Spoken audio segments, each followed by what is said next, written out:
The Federal Communications Commission has determined the following content to be emotionally harmful. Funny things that you think's funny aren't funny. Give me cocks all the time. I want cocks all over me. The Alan Cox Show kicks ass, man. Welcome. Show me what you got. You're not going to see a lot of cocks on TV. Alan Cox from the Alan Cox Show. I don't know what it's about you, but I can't even stand your voice. I think you're the biggest asshole alive. It's gonna be a great show. Let's kick it. I'll say kick it, and you'll just kick it with a tasty groove, okay? 1, 2, 3, kick it. Kick it. Come on. God damn it. Could you one time kick it? What the? Alan Cox. Here we go. He'll ad-lib. He'll be fine. It's the Alan Cox Show on 100.7 WMMS.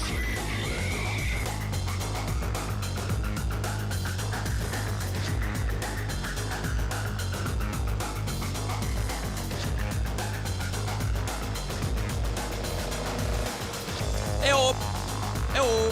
What's going on? Good afternoon. Hi there. Greetings. What's up? What's up? My name's Alan Cox. Thanks to you and you and you. All three of you for being here. Say hi to Bill Squire. He's right over there. Oh, I'm so sorry. There. Hey, creepy, huh? I'm already screwing up. Mary Santora's back. Oh, you are a little quiet there. Oh, okay. What's up? Is that better? Yeah, that's better. Okay. Do you need more? No. Is she in offline so they'll hear her on the live stream? She is. I am in OL. Everybody's in OL. That's right. The green button. I want to make sure that everybody can hear you. She is in Midtown Manhattan. She is. In the friendly confines of iHeartRadio New York. Mm-hmm. Poundcake is stuck here in Cleveland with us. Yes, afternoon, white people. Back in Studio G. Did you blow through your Heinen's gift cards last night? Damn near. I got $13 left. Hey, that's pretty good. There's no way to know what 13 subtracted from 50 is, but that's pretty good. What did you end up getting? I got like some stir-fry stuff. Oh, stir-fry stuff. All right. Did you go to the one down here, or you went to one? What's the one nearest Lakewood? Rocky River. Rocky River, right. Yeah, no, I went to the one here.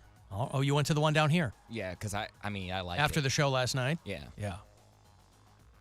And did you get, tell me, did you get, like, do they have rotisserie chickens? Is that anything that you would peek in on? I think they do. They have like a deli fresh meat section. Yeah. But I didn't go to that part because that's like right when you walk in. I went like down to the grocery store part. So I didn't get that though. You went, wait. You went right down. What do you mean you went down Because, to the like, grocery store part? So when you walk in, there's that big is oval. What is it? Like the rotunda? Rotunda, that's what I was thinking of. Yeah, the big rotunda. And they have like the bakery there, the ice cream, all the other stuff there. Oh, that's sushi and stuff like that, freshly yeah. made. Yeah. So when you walk a little further, you go down into the actual grocery You went store. through that area where everybody's sitting, like Yeah. the lunch thing? Yeah. That's where I go. I always go in that side door, so okay. You're little talking about rotunda. when you go past the produce and down into the aisles. Correct. Yeah. Yeah. That is a wild grocery store. That It they've is. squeezed that into the old, whatever that is, the old Ameritrust building or whatever that is. Yeah, I that was the first time I shopped there. I've gone there one other time to get like Mitchell's ice cream because I think that's the ice cream that they serve in there. It is. And that was like during a game day, but I've never shopped there. I felt like a real downtown Clevelander because all the people there. Did you have like a little buggy on your arm and you were tossing did. things in there? When you walked out, did you have a paper bag with spinach and a baguette sticking out of it? No, Oh, it was a nothing like that? plastic bag because I knew I was gonna have to walk to my car. But it's just funny the people in there, even though it's a downtown grocery store, if you live down there, they don't give an F. Like that's where they live. So they probably live upstairs or live, a couple buildings down. So they're there, ladies there in their like yoga pants and sweatshirts and hoodies and just like da-da-da-da. It's just another day that they shop there. Yeah, there's girls that look like that in every grocery store. I know, but you would think that this one is not just any old grocery store. Like anyone could buy. Everyone stays at the 9. Basketball players, any type of celebrity, business people from all over the world. That's a very. Do you think they go grocery shopping when they're here? If they need something on the fly, yes, absolutely. Right. Why would they not? It's right there in the building. Because I would think like if you're a high roller, you just call down to the front desk and go, "Hey, I need something," and then the hotel sends somebody next door to Heinen's. No, that's part of the fun. Oh, is it? I don't know. I've never stayed at the 9, so I'm pretty sure people have been like basketball players have been spotted in that grocery store. Okay. And I wouldn't recognize them if they were. So that's on me. They're the tall ones. Oh, they're the tall ones. Mm-hmm. Okay, well, there you go. Mary was out yesterday because she was being buffeted by 60-mile-per-hour winds. It was windy. I was watching. Did you watch the time lapse of the Brooklyn Tower swaying back and forth? I did not. It's like the tallest building in Brooklyn. It's like 1,000 feet tall, and one of those super tall residential buildings. And they build them to move, obviously, because there's a lot of potentially a lot of wind when you get to a building that tall and skinny, and it's pretty wild. But you were out yesterday because you had to condense all of your apartment hunting in one day. It theoretically, carried over into this morning. I was going to say, there's no way you got it all done yesterday. Dude, I'm so tired. Yeah. Like, I was up at 7:30 yesterday morning. I didn't get back until almost 2 in the morning because I had shows last night. And then we woke up. I had to wake up to move my car again this morning at 8. So it was like, and then we immediately went and saw 2 more places today. Did you get a parking ticket yet? No. Okay. Because I moved my car when I'm supposed to. Okay. You moved to the other side of the street? Is that what it is? Well, you think it would be that easy. But yeah, you should be able to do that. But yesterday I drove around for an hour and 40 minutes before I found a place anywhere. And it was like 7 blocks away. Hour 40. It was 7 blocks. Absolutely insane. Yeah. Absolutely unreal. But we saw, I think, 6 apartments yesterday and 2 this morning. And of all of that, we have put in an application to 1. So we're hoping, and that even just went in today, like no joke, less than an hour ago. On the train ride here, I was submitting all the documents that you need. They need like... She was S&Ds, Bill. Submitting documents. They need like 11 proofs of income. What? So I don't know if people are lying. We had to submit. I was going to say there have to be so many loopholes because, like to your point, these places that say we need to verify that you could 40 times your income. We all know scumbags who have New York apartments. Like there's that's what no I mean. way that everybody who's got a spot. And that's why I was like, there's no way we're not getting this apartment. Like we pulled our credit. My roommate's credit, we're both above 700. But then they asked us for... Oh, good for you. Thank you. They asked us for 2 months bank statements, the last 3 pay stubs, our 2022 and 2021 tax returns. So I'm like, this is They look at your iHeart pay stubs. They're like, ugh. Well, no. And then they wanted a letter of employment or a letter of intent from either your current employer or your future employer stating your income. So I'm like, do people just show up with nothing and they're like, oh, I think I might have a job next week? Because they made us prove that we make money in like 6 different ways. And then we had to get like a verified cashier's check. Did you have to show receipt from your foot pick money? No. Was that part of it? But I told them, I said I can provide other income through merchandise and things like that, through like Venmo and stuff. But they were like, you're between stand-up and radio, my 2022 tax returns should be enough. But it felt so excessive. I have never had to submit that much documentation for any place I've ever lived. I've never bought a house, but I've rented like, I'd say at least 4 apartments, and it's never, ever been that crazy. Yeah. So we applied for a place, and he said it should be back by tomorrow, the application, which would be tomorrow afternoon. These were all in Astoria. All in Astoria, all over Astoria, all wildly different apartments. The one that we ended up applying for that we really liked was not... it was off market, so it wasn't advertised. It was this broker that we have been dealing with. He was like, oh, I got this place. It's actually a working daycare right now. He goes, so Friday is their last day as a daycare, and then the owners of the building are turning it into an apartment. He's like, we can go look at it, but there are sleeping children, so you have to be quiet. Oh, my God. So, like, we went into this active daycare. Like, hey, what's up, everybody? Pretty much. We were this crazy little Italian lady was like, she was going a mile a minute. She owns the building. Her parents, she's owned it for 25 years. She grew up there. She grew up behind it or something like that. But they've been running the daycare, and since post-COVID, the daycare has been really slow. So we went in, and we're in this daycare with children asleep in a crib while we're trying to measure closets and stuff. It was wild. Hey, there's a kid in this closet. Yeah, but that was the one we ended up applying for because the owner of the building, she really liked us. She was like, I really like you guys. I have one other client. I would prefer to rent it to you two.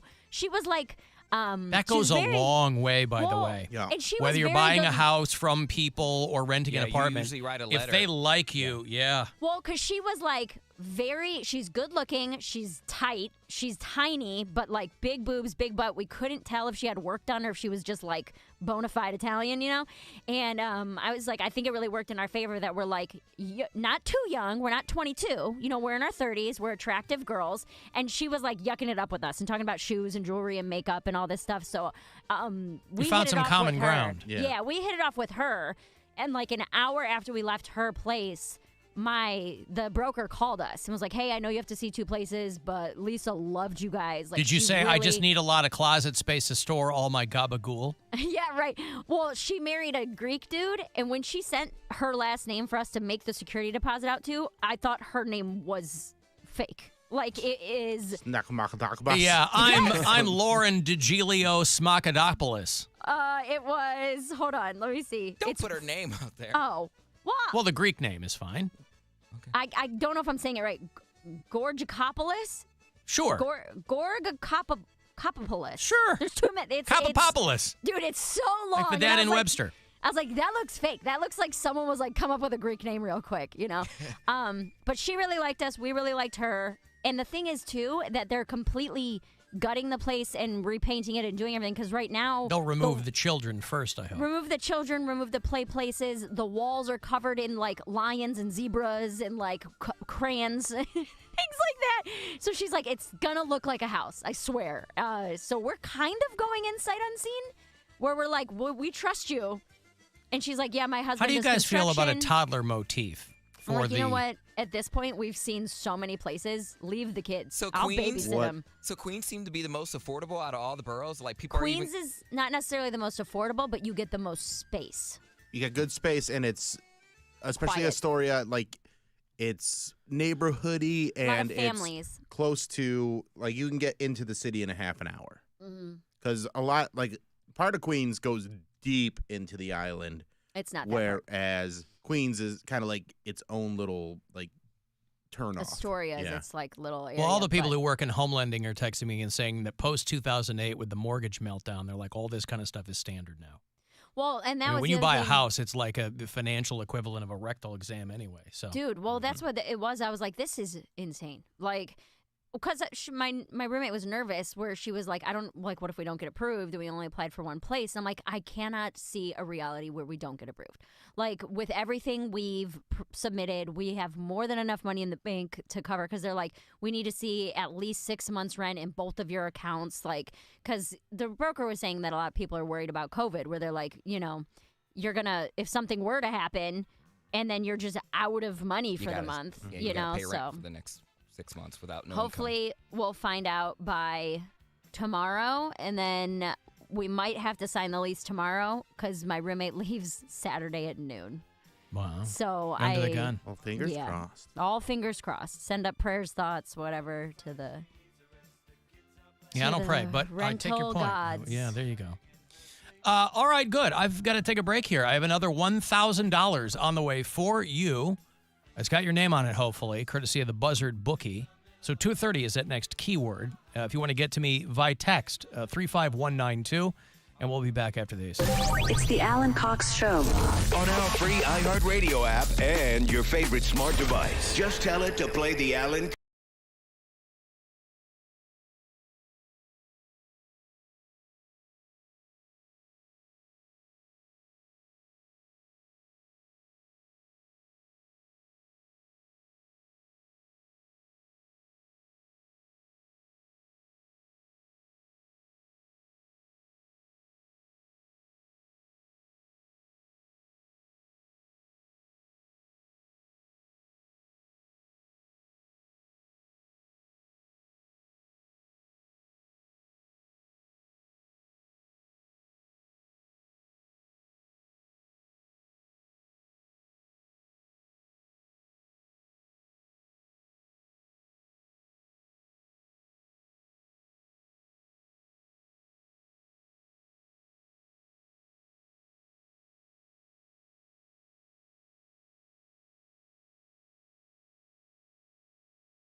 hide how you feel. Text, call, or chat anytime. From the creator of Up and Vanished comes a new true crime weekly podcast series. In each episode of Talking to Death, join Payne, Lindsay, and guests as they discuss all things crime, life, mystery, and fun.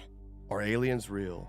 Based on everything I've learned, I think that the government knows something. I don't know if aliens are real, but I think there's something out there that they know. Listen to Talking to Death on the iHeartRadio app or wherever you get your podcasts. Odds are you won't die. Brain dead entertainment throughout history. The Cup and Ball, the Yo-Yo, Pong, the Alan Cox Show. On 100.7 WMMS.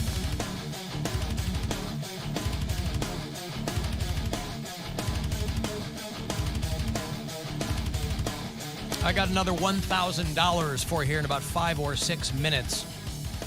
About 30 past every hour today. Plenty of chances all day long to grab $1,000 from the Buzzard bookie. Somebody gets $1,000 every time I get you one of these words, so I hope one of them goes to you. I hope that also you've gotten your mitts on the new WMMS Cleveland football T-shirt from CLE Clothing Company. These, when new stuff drops, they always go very, very quickly. I bought mine this morning. You can use the promo code RING for 20% off anything and everything you get at CLE Clothing Company. If you order online at cleclothing.com, you can do it there. You can do it in store as well. Did you get your Cleveland football T-shirt, Bill? I did not get one. Ah. I did not. But it's got an old school cool. buzzard in an old school helmet. Yeah, it looks great. So there's a whole section of retro buzzard merch on the Cleveland Clothing website, but they're always dropping new things. So all through the month of January, you can use Ring for 20% off. And, sorry, I remember I had a Mountain Dew today. And so it's the 20th anniversary of Mountain Dew Baja Blast. Oh, I love Baja Blast. You know how I love anniversaries. Yeah, so I'm finishing off a Baja Blast as we speak. I think that's the only Mountain Dew that I like. I don't like regular Mountain Dew. Everything else is too everything. I don't too think sugary. It's too sugary. Like they really want it to, like when it's red, like they really make it like they want you to know that it tastes like red. It tastes like red. But Baja Blast is just enough flavoring where it's like, it's very It's mellow. refreshing. It's very crisp in your mouth. I would say Baja Blast is the most refreshing of the Mountain Dews. For a long time, you could only get it at Taco Bell. And then it was really, really popular because Mountain Dew has been very smart over the years in that they do these partnerships with emotional manipulation. Yeah, specific places. And if you're a psycho like me, you'd hear that they were dropping some new flavor, but you had to go to all over, you have to find out where they were doing it. So for a while, Baja Blast was at Taco Bell. They had a pineapple Baja Blast a few years ago that only came in cans, and you had to go to a Dollar General. And then they had like this peach honey Mountain Dew, which I didn't care for at all to this day. It's the sweetest goddamn thing I've ever had in my mouth other than my wife. And you had to go to a KFC to get that. Now they've kind of, for me, nothing is going to ever supplant the OG Mountain Dew. But Baja Blast is pretty good. They're always, and I always appreciate people because they know me. People hit me up. They go, hey, I saw there's a new one. There's this and that. Circle K over the summer, they do that Purple Thunder. That's pretty good. But they've had a few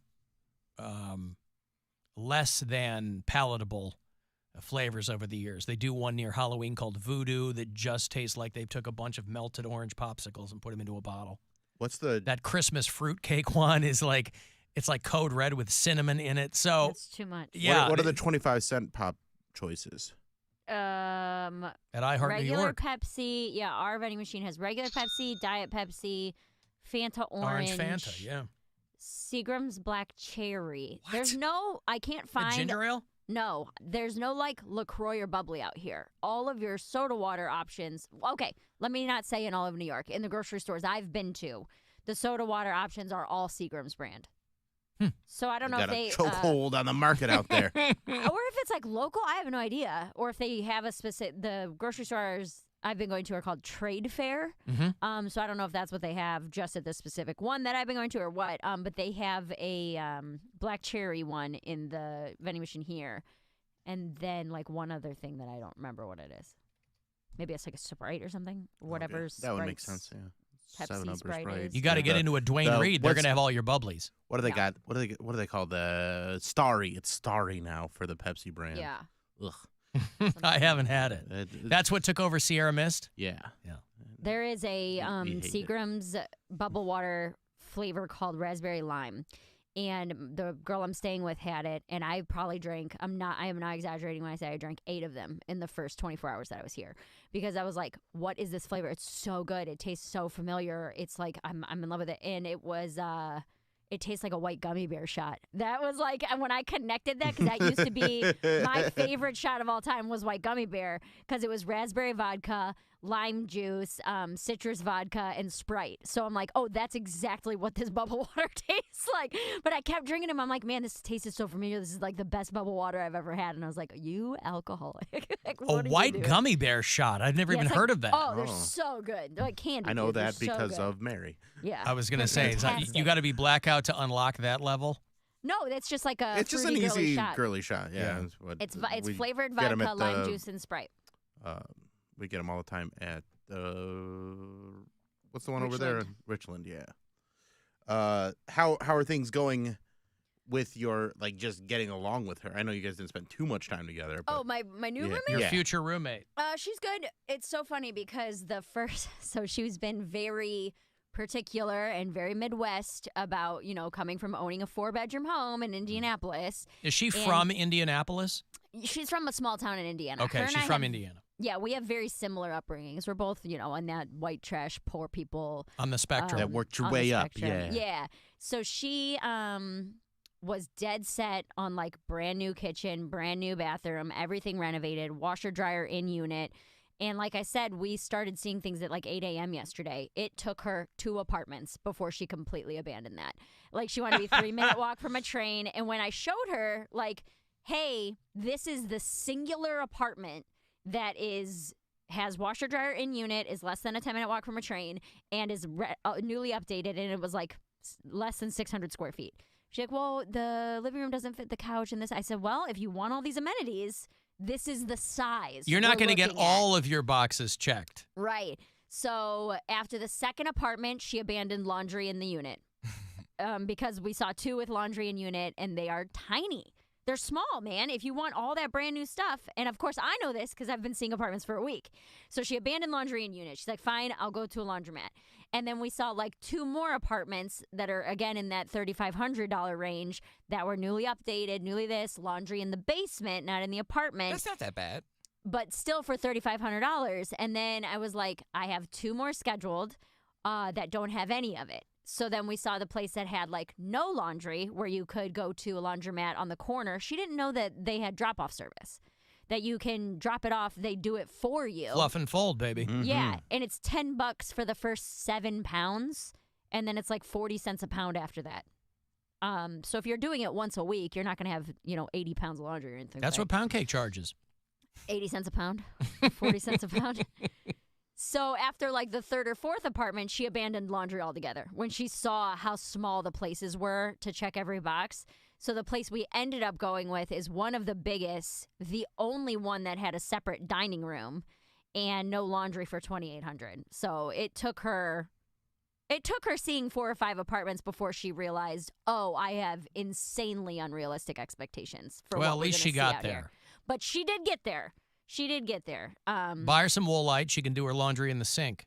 Well, that's what I told her. I was like, dude, we get one of those little old lady carts. Those little metal grocery carts? Yeah, with the 2 wheels on it. Yeah, put your laundry in there, wheel it up the street, drop it off, and you pick it up the next morning or on your way home from work if you drop it off. Sling a bag over your shoulder like Santa.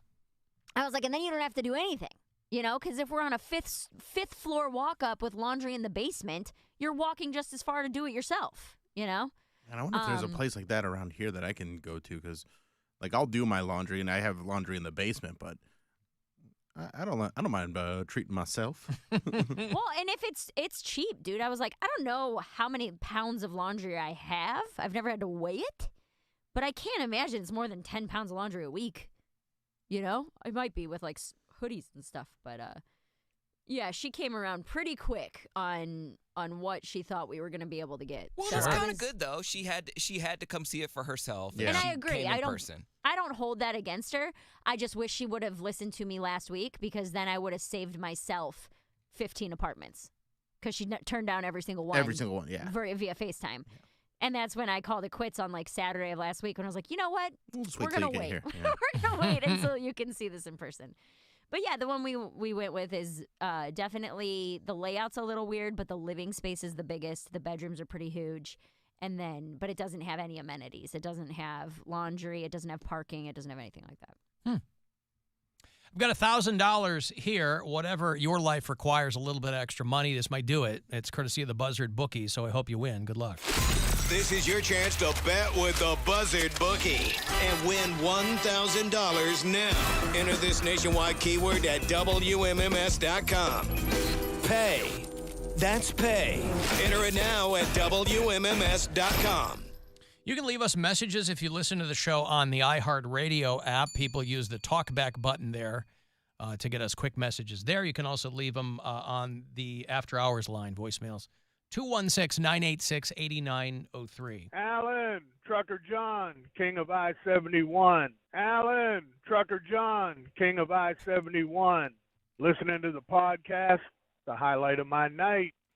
Bill, 2024, time to update the stairwell fart. I know you can do it. Mary, start posting slices of pizza so Alan will go off on a 10-minute rant about what human being can eat that much pizza in one time. Hilarious when he goes off on a food rant. You guys take care of each other. Trucker John out. Food rant, how dare you. Bill, are you going to update the stairwell fart for 2024? For the King of I-71, I think I have to. So I will, I mentioned yesterday that I got that Mr. Hero gift card that they had out there for a free meal. So I'll, I think Sunday, I'll get myself a Roman burger. Then in a few hours, I'll be ready to make some art. That's a great commercial for them. You know, that's how you're loading up for your brand new 2024 stairwell fart, Mr. Hero. So they had coupons out there and you grabbed one? Yeah. All They're right. just out there on that table that, you know, they had some tickets for the Cleveland Boat Show, and they had some Mr. You're not Hero, at the boat show this year? I am. You are? I'm not going to be there. I'm making a video for it again. Oh, okay. So I'll make a video next, because we have that Cavs game next week, but I can't go to the Cavs game with everybody because I have to go to the boat show and make a little video about all the features they're going to have at the boat show. Yeah, I don't know if I'm going to go to that game. I'm not. You're not coming in for the staff Cavaliers game where they're playing the friggin', who are they? Huh? Yeah, Milwaukee Bucks. Where are our seats? Loudville, you know where baby. they are. To the roof is hitting us in the head. 200. That's why everybody goes just down to the bar and starts drinking. I thought we was upgrade. I thought we was new for 2024. Hells no. No. What are you talking about? Well, are you going to go, Cody? Well, What, I'm not you going got to say tab open or? Well, no, they'll have a tab open. Yeah. Let's do that. I might ask my plug to see if I could get a closer seat.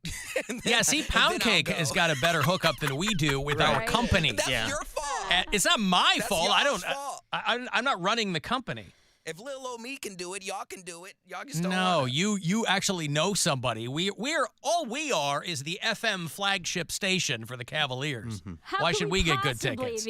How could we possibly know anybody? I want to call and ask. I'm like, can I get a seat directly in front of where iHeart sits, just so I can be like, Son of a I bitch. want them in the background 2 rows in front with of a it. beer. No, not 2 rows. I just want to be in the bottom. I just want to see where they are, so I could just take a. I'm here, and you guys are way up here. Yep. Just zoom in. He's got to zoom way in on us. Hey, there's Alan and But no, I probably won't. a bunch of salespeople. I don't want to be petty that bad. All right. Well, then maybe we'll see you. I don't know if I'm going, but maybe we'll see you there at the game. Tell Bill to go to Katie's Green and Clean across from St. Ed's. I assume you know what that means. I know if you live exactly in what that Lakewood. is. All Yeah. right. And they do drop off. Okay. They weigh the laundry wet, somebody says. No, because you drop it off. But how would they weigh it wet? They're not going to put it in the thing and then get take it it wet, out. yeah. And, Yeah, no way. Maybe Unless there's a sensor in the washing machine.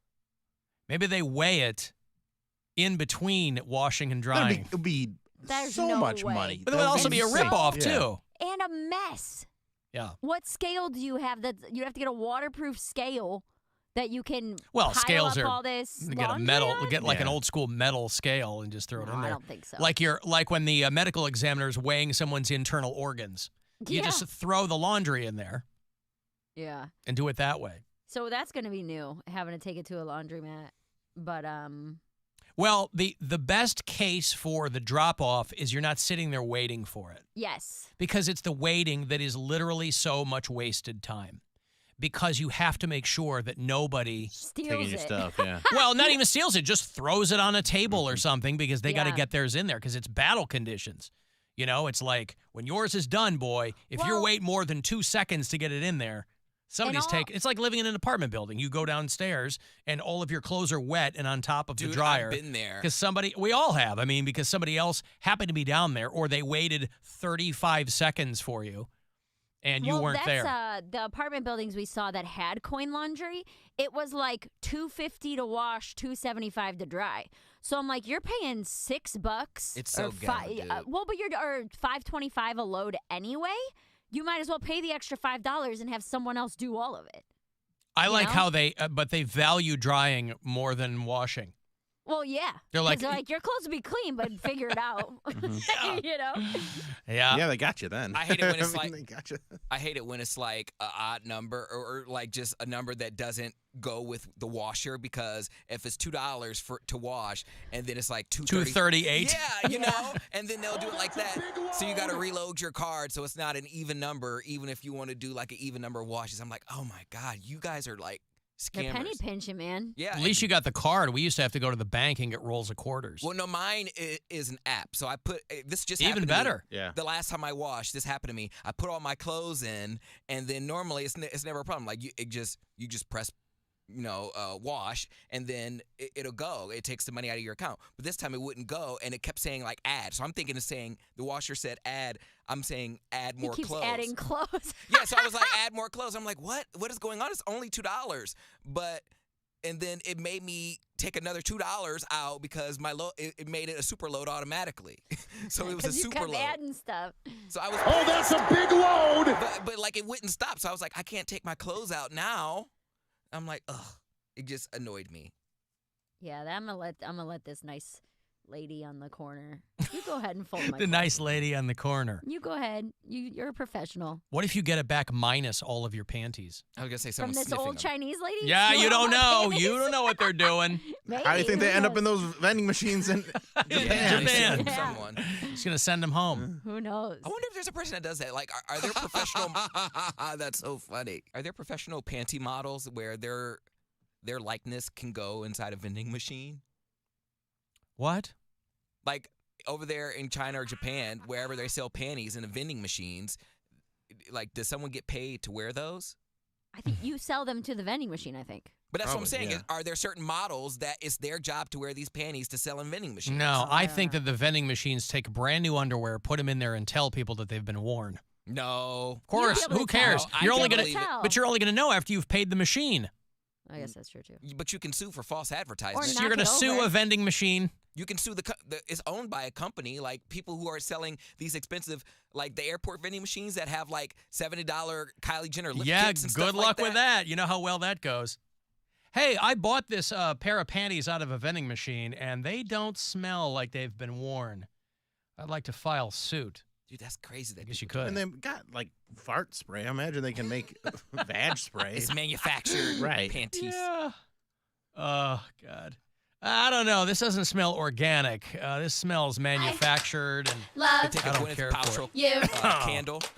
It smells like my vagina. Please don't touch my vagina. All right, I got to take a break. If you want to send a text, 35192, you can listen anywhere on the iHeartRadio app. There are many harsh lessons to be learned from the gambling experience.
This is The Buzzard. From the Bath Authority Studios. The Buzzard. The home of the Buzzard. The Buzzard. This is 100.7 WMMS. Cleveland. Hello, we're glad you're here. If you need assistance or just have a question, our associates will be glad to help you anytime. Call the Alan Cox Show, 216-578-1007 or 1-800-348-1007.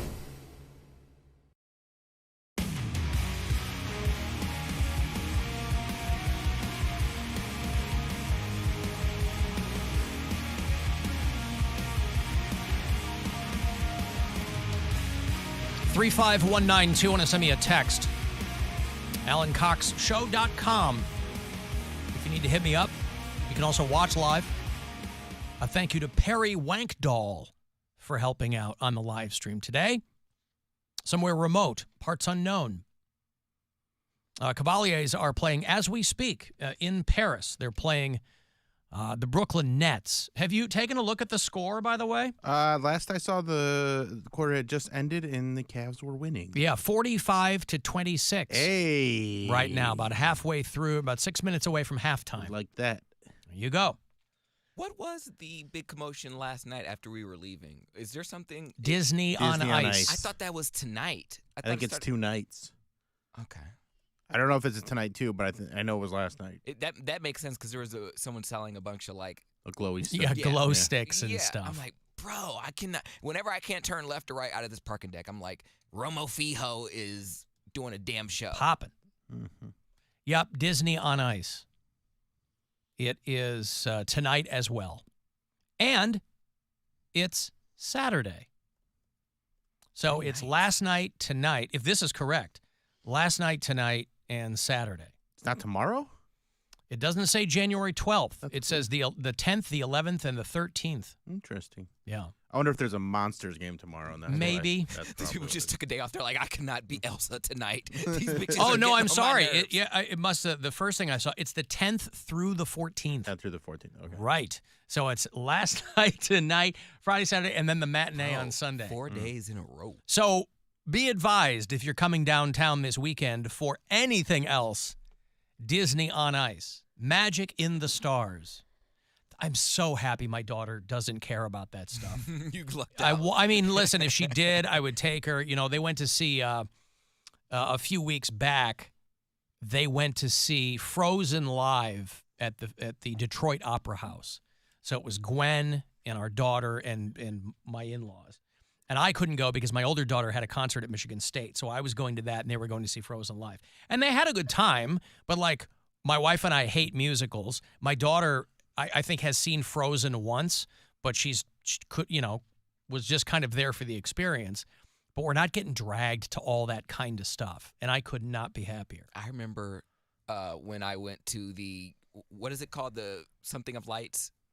The Magic of Lights? Magic of Lights. I saw you there. You, Gwen. Yeah, that was a while ago. I was jumping in like the little jump house, and I look out. I'm like, I think that's my boss. I was like, oh, Nora, you want to turn in here? My bad. I'm just taking up time here. Poundcake's in the bouncy house at the Magic of Lights. Jump house.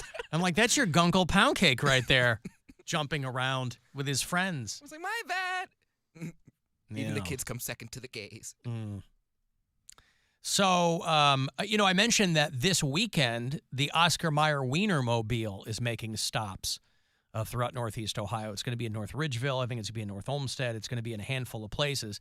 And they're already looking for the next wave of employees. They're already looking they do this every year, and I like to point it out to you because I have to imagine that over the course of time that this program has been on, maybe one of our listeners ends up being one of the people who drives the Wienermobile, and that puts us collectively one step closer to taking it for a spin. The people they're looking, they call them hot doggers, and you got to come up with some punny name. You got to call yourself, Wiener McBurg. I don't know what the hell you call yourself, but when they hire you and you come up with some kind of gamer tag that's Wiener centric, I guess. But they look for people once a year, and they're taking the applications right now. You get paid $35,600 a year for this. It's 1 year, but they basically pay for everything. So you're pocketing that cash. You get like a per diem They put you up everywhere you travel. So the money just goes in your pocket. That ain't bad. You're just driving a Wienermobile around. And then you're doing experiential marketing. So you're in New York and you're having people, when they have those hot dog flavored popsicles, they're passing those out. They stop off in Vegas and, Wait a minute. How do they make those? Do they just freeze the hot dog water? I don't know how they do that. I hope that they use New York hot dog water for those. That's going to make me throw up. They call them cold dogs. And, they were selling those a few summers ago. They said they would drop them off. So 35-6 a year is not bad. Plus the per diem for the food, health benefits. Imagine working a job where you don't have health benefits, but Oscar Mayer is giving them. Now, granted, it's a 1-year thing, but that's a year. Can't imagine what that would be like, huh, Cody? Imagine if Mary and Poundcake had health benefits with this company, by the way, which they do not. So what I'm saying is both of you should apply just for the bennies. But I just sent apply to be a hot my... dogger with Oscar Mayer. You get 18 days of paid time off. They pay for all of your hotels because you're driving around. Because we want and to show health you... benefits. So they're paying you $35,600, which basically goes in your pocket. You add on the benefits, the time off, the hotel stays. It's like $100,000. They want to show you how much they appreciate you as a worker. Oh my goodness. I don't even know what that feels like. Well, you are here 4 hours a day, so there might be a case to be made. No. That it's I'm a little allowed to be here 4 hours a day to be paid. How many days would you be here if you were allowed to be? If I was allowed to extend my hours, I would 4.5 hours? No, I would be here full time if I could. And doing what? If I was getting paid, I would do a lot. But what would you do? I don't know. Whatever they would tell me to do. Massage the logs if they want. They don't do. That's not a thing anymore. Well, I don't know what else You're there is to welcome do. for that. Mary took it to another level. Cried too much. That's right. This job learning how sucks. to massage the logs. Yeah, that was the Jason Carr administration, though. He was just looking for extra hands. No, but what I'm saying is every time in any job, anytime you ask for a raise, you have to be able to show them, look what I'm bringing to the situation here. This is what I'm bringing. And then they go, okay, you have to make a case for getting a raise. So how would you make that case? I've been here 8 years. I'm steady. I'm reliable. But this is not. I bring a lot to. This is not the police department. It doesn't matter how long you've been here. It's not It's not a seniority job. It's not. This is what I'm telling you. Well, every time I've ever wanted to make more money, I had to pack my crap and move to another city. Understandable, but anytime there's been an occasion, there's been a time that I had to rise to the occasion. I have. I mean, I have proved myself over and over again. Give us some examples. The sports break started out 90 seconds, and it has evolved just in 2 years. Pardon me. Pardon I gave me. You one example. Pardon how me. Would we be able to survive without the sports? Pardon me. That is a segment that started on this program. Sure. I said I'll give you 60 seconds, right? It was 90, but yes. Oh, was it 90? It was okay. 90 seconds. So it was 90 seconds. And then after the first couple of times, this poor guy was racing through it. So I said, just take your time and do it however you want to do it. And so that's what it is now. But what does that have to do with rising to the occasion? What occasion? Giving good content. My job here is not. But that is, I mean, what? What are you talking about? You said every time I've risen to the occasion, I have. What occasion? If given the opportunity to do other things, Put in the would, Riz and risen to occasion. But I can't because I'm only allowed to work a certain amount of hours. So gotcha. If they gave me another job, I would do that job too, to the best of my ability, which would be fabulous. Have you ever suggested something to them? I mean, over the years, well, no, I have. They have. Jason again would tell me to do things, and I would do them. But again, was Jason Carr was our program director during COVID. He was basically. But we didn't really see him that often. A lot of the jobs have been done away with. So no, I mean, I can only do what they allow me to. A lot of the stuff is programming. A lot of the stuff is promotions, and a lot of those don't cross over. Yeah. They won't allow me to. In your defense, it is very difficult to do more now. I asked for a cost of living raise in New York City and got laughed at. So don't worry, Cody. There's no raises anywhere. Right. That's correct. Well, yeah, they don't really do raises. No, they want people to do more with the same. That's or just the same money. Yeah. I didn't do a cost of living raise in New York. I did a cost of living raise. I said, well, I'm living on my own here. This was like months and months ago. I was like, I'm living on my own here for like the first time. I was like, it doesn't really look good on an application making minimum wage. I was like, I don't know how I could show a landlord like my proof of income and it'd be like $8 an hour. He wouldn't understand. And dude was like, oh, it's not $8 an hour. It's 10. I said, oh. My bad. I was like, the state of Ohio gave me a raise before this company did. Well, yeah, they're going to wait for the government to up the money. They're not going to do it. But that goes to show you, I know it's so little that I didn't even like check it. Like I was like, it's pretty much not even real money. It's beer money. Like it's not real money. So it's not like it adds up. So I was like, okay, well, I can't say I didn't ask. I'm gonna at least ask and advocate for myself. And I mean, it is what it is. All I'm saying is that Oscar Mayer gets about 1,500 applications every year, and they have 12 open spots. You think they just make it 8, since that's how many hot dogs are in a pack. But they're going by the buns. Or is it 8 and 10? I think it's 8 and 10. Oh, yeah. I think, yeah. Or maybe 10 and whatever. So I'm just saying, Poundcake, you should look into this. I tell you this every year. Look into this. You would be fantastic. Before I came to Cleveland, I was off the air. My station in Chicago was getting sold. Everybody was getting blown out. I was off the air for a year and a half. And a buddy of mine in New York works as like VP of a marketing company, and he goes, hey, I'll hire you to do what they call it experiential marketing. I'll hire you to travel with my team and do these things, like, hey, we're here with Lunchables, all this stuff. He's like, you'd be great for it. You basically pocket the money because we pick up the, everything. And so I had to seriously consider that gig because otherwise I wasn't doing anything. I'm like, for all I know, my broadcast career is over. I don't know. You would be great at something like that. Well, you'd be out there, hey, everybody, How do I apply for said position? Oscar. Probably go to Oscar Mayer. Oscar Mayer Wiener. Wienermobile spokesperson on the Heinz website, the Kraft Heinz website. Okay. I will definitely. It's apply. A 1-year assignment starting and ending. So the first week of June 2024 to June of 2025. You get 2 Pride months in the Wienermobile. So you guys, I'll send you guys little reports. I'm on assignment, guys. Sorry. It writes itself. Pride Month in the Wienermobile. Hi, I'm a YouTube influencer. Hi, guys. Welcome to my page. I'm going to show you what life is like as a gay man traveling in a wiener. Right.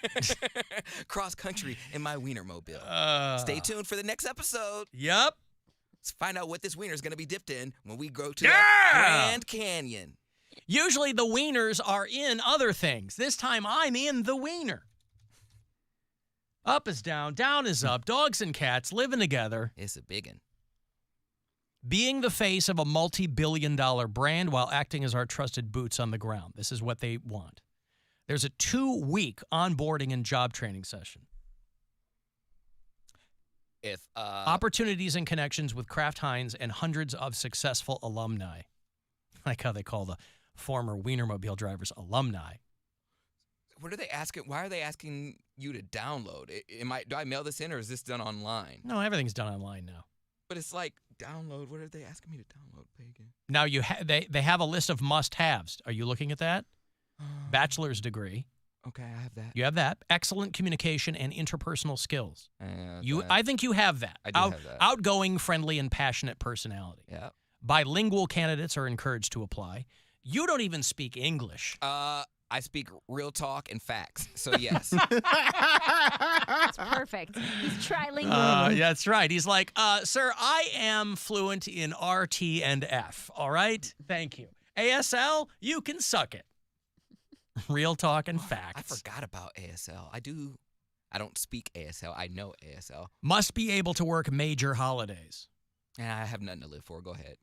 I ain't got no wife, no kids. Well, that's right. This is what I'm saying. This is the best time. You are unfettered. You can work on Christmas. must be comfortable with daily road travel in the Wienermobile. This is what he would be so nervous driving that Wienermobile. Frankly, who wouldn't be? The giant, huge I get dong nervous on wheels. driving big trucks, and I can't. I still don't parallel park. Like I don't know how to parallel park. Dude, I'm getting so good at it. Even in Yeah, just I a bet you week are. being here. The spot I parallel parked in today, right, zipped up, backed up, straightened in. Boom, boom, boom. Good for you. Was it boom, boom, boom when you parked? Yes. Boom, boom, boom. Let's go back to my room. Nobody? Okay, well, listen. It's out there for the taking. They're only going to take a dozen people, and they get thousands of applications. Can I be in, like, the passenger seat? I got to drive it. You want? No. I mean, there's probably 2 people. I don't know if the whole crew goes out with a Wienermobile. I'm a good sidekick. I'm a good... Because there are multiple Wienermobiles. So... I'll be in the cockpit or something. The cockpit. There you go. I wonder, it can't stink in there. I can't have someone that sits next to me who stinks. I don't want to, like, if he drives for a long time, you know how What you if they get think like you that stink? I don't stink. And Well, nobody thinks they stink. But I bring an emergency freshness kit. In my bag right now, I got cologne, I got deodorant, floss, lip or chapstick. I was going to say lip gloss. Lip gloss. Like, where's my lip gloss? Just in case. Yeah. I can't, long periods, like when you're driving for a long period of time, you get that underarm sweat and then it's just like pushed up against your others. No. Goes under my boobs. You get, if you're driving for a long time, your armpits sweat? Yeah. Yours don't? No. Yeah, you start to Is it too perspire hot a in bit. the car? It's not that. I think they're just in motion and your body, your underarms just get. How are you driving? I mean, they sweat. I don't know what to tell you. I don't know Wow. how I'm driving any differently. But if I have my arm like this for a long period of time, But that's and like there's that- a lot of motion. But that's you airing your armpit out. But my arm is still in motion because I'm not in the same position for the same period of time. Like I'm Huh. moving the steering wheel. I don't know. It just sweats. All right. I have very overactive sweat glands. Well, and mine are underactive, so I'm the wrong person to ask I about say that. my palms, my feet, my armpits, all sweat. Everything's sweaty. But you don't stink. No. All right. I wash.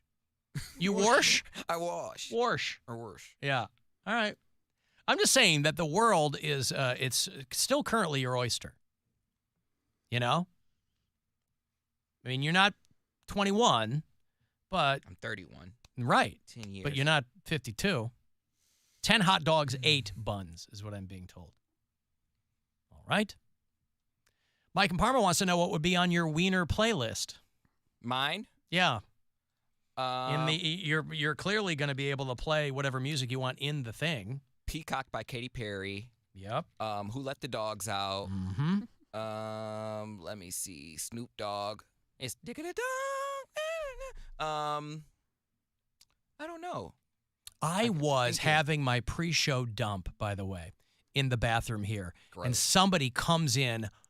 You know, you ever been in the bathroom and somebody comes in, their phone is just blaring. They don't turn the music off. Nope. They're talking on the speaker full on. You know, this guy was like blasting Slim Thug. And I'm like, all right. I mean, I didn't hate it, but I mean, he was in there for a long time, blasting it the whole time. I love, society is two extremes because there's people that care too much and there's people that just don't care at all. And the people that don't care at all, they really amuse me because they'll walk in, talk about something very delicate, very, very, sensitive on FaceTime. They're like, yep, well, I know she's cheating on him and he gave her an STD and blah, Oh, yeah, blah, there's blah. dudes on speakerphone on the toilet, like 2 stalls down. They're like, that bitch better not ask me. Like next time I see him, I'm about to pull a gun on him. I got that shotty for him, though. I bet you he won't pull up. I got That's that right. Like, I'm like, oh, God. Hey, babe, I'd like to talk to you. How's about coming back to my room for a little boom boom? You keep coming to me. I can feel your dynamite. The way you move. Play this popping out of the Wienermobile.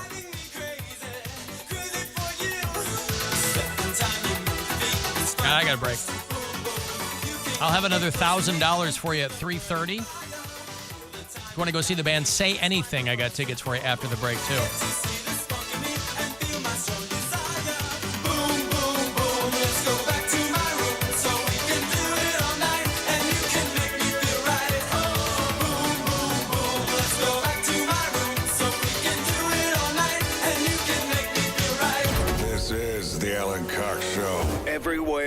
our free iHeartRadio app or whatever smart device you have. Just tell it to play the Alan Cox Show on iHeartRadio. iHeartRadio. Alter Ego 2024. Presented by Capital One. Happening this Saturday starting at 10 p.m. At the Honda Center in Anaheim. Don't miss Fallout Boy.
and guests as they discuss all things crime, life, mystery, and fun. Are aliens real? Based on everything I've learned, I think that the government knows something. I don't know if aliens are real, but I think there's something out there that they know. Listen to Talking to Death on the iHeartRadio app or wherever you get your podcasts. Odds are you won't die. Now it's time to give stuff away. Now it's time to give stuff away. If you're a fan of Say Anything, the band, 20 years ago, they put out an album called Is a Real Boy, and they're touring in support of that. 20th anniversary, the Say Anything Is a Real Boy tour brings him to the House of Blues, Tuesday, May 14th. Ticketmaster.com's got the details for you. I got a pair of tickets here if you are caller 10 and you dig Say Anything. Good luck. 216-578-1007 or 800-348-1007. The Alan Cox Show. Listening to the show doesn't make you a bad person. That thing in the foot locker at the end of your bed, that makes you a bad person. MMS. The Buzzard.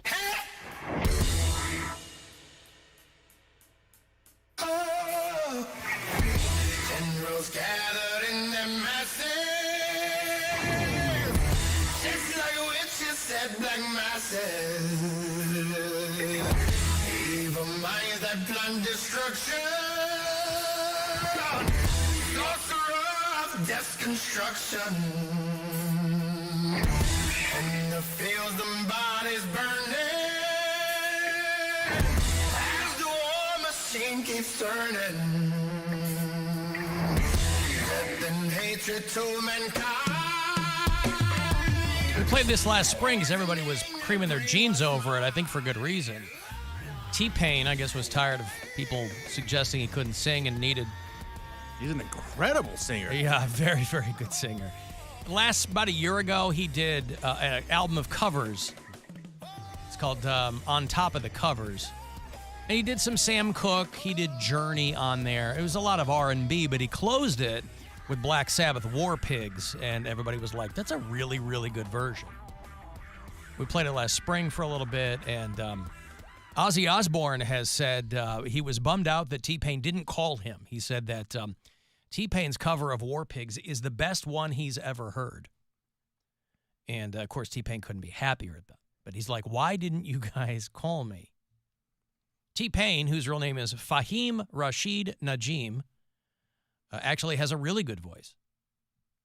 But people most closely associate him with the auto-tuning because early on, you never heard him do anything without the auto-tuning.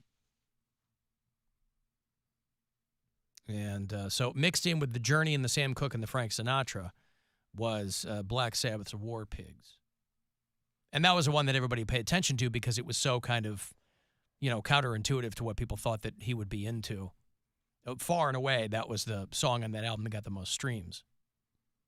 And Ozzy said that that is the best cover of War Pigs he's ever heard. He tweeted, why didn't you guys call me? Ozzy, who is in the throes of Parkinson's disease, by the way, still says, with all of the comments about him retiring, when you've been doing it that long, you don't really want to sit around on your ass. And so he's always kind of going back and forth. Sharon has intimated that they might get Ozfest up and running again. And supposedly there's a new Ozzy album that's going to drop before the end of this year. So, even if you don't go out on the road, people clamoring to hear what Ozzy's still doing. But you don't want to sit around, really. I guess you want to do it while you can.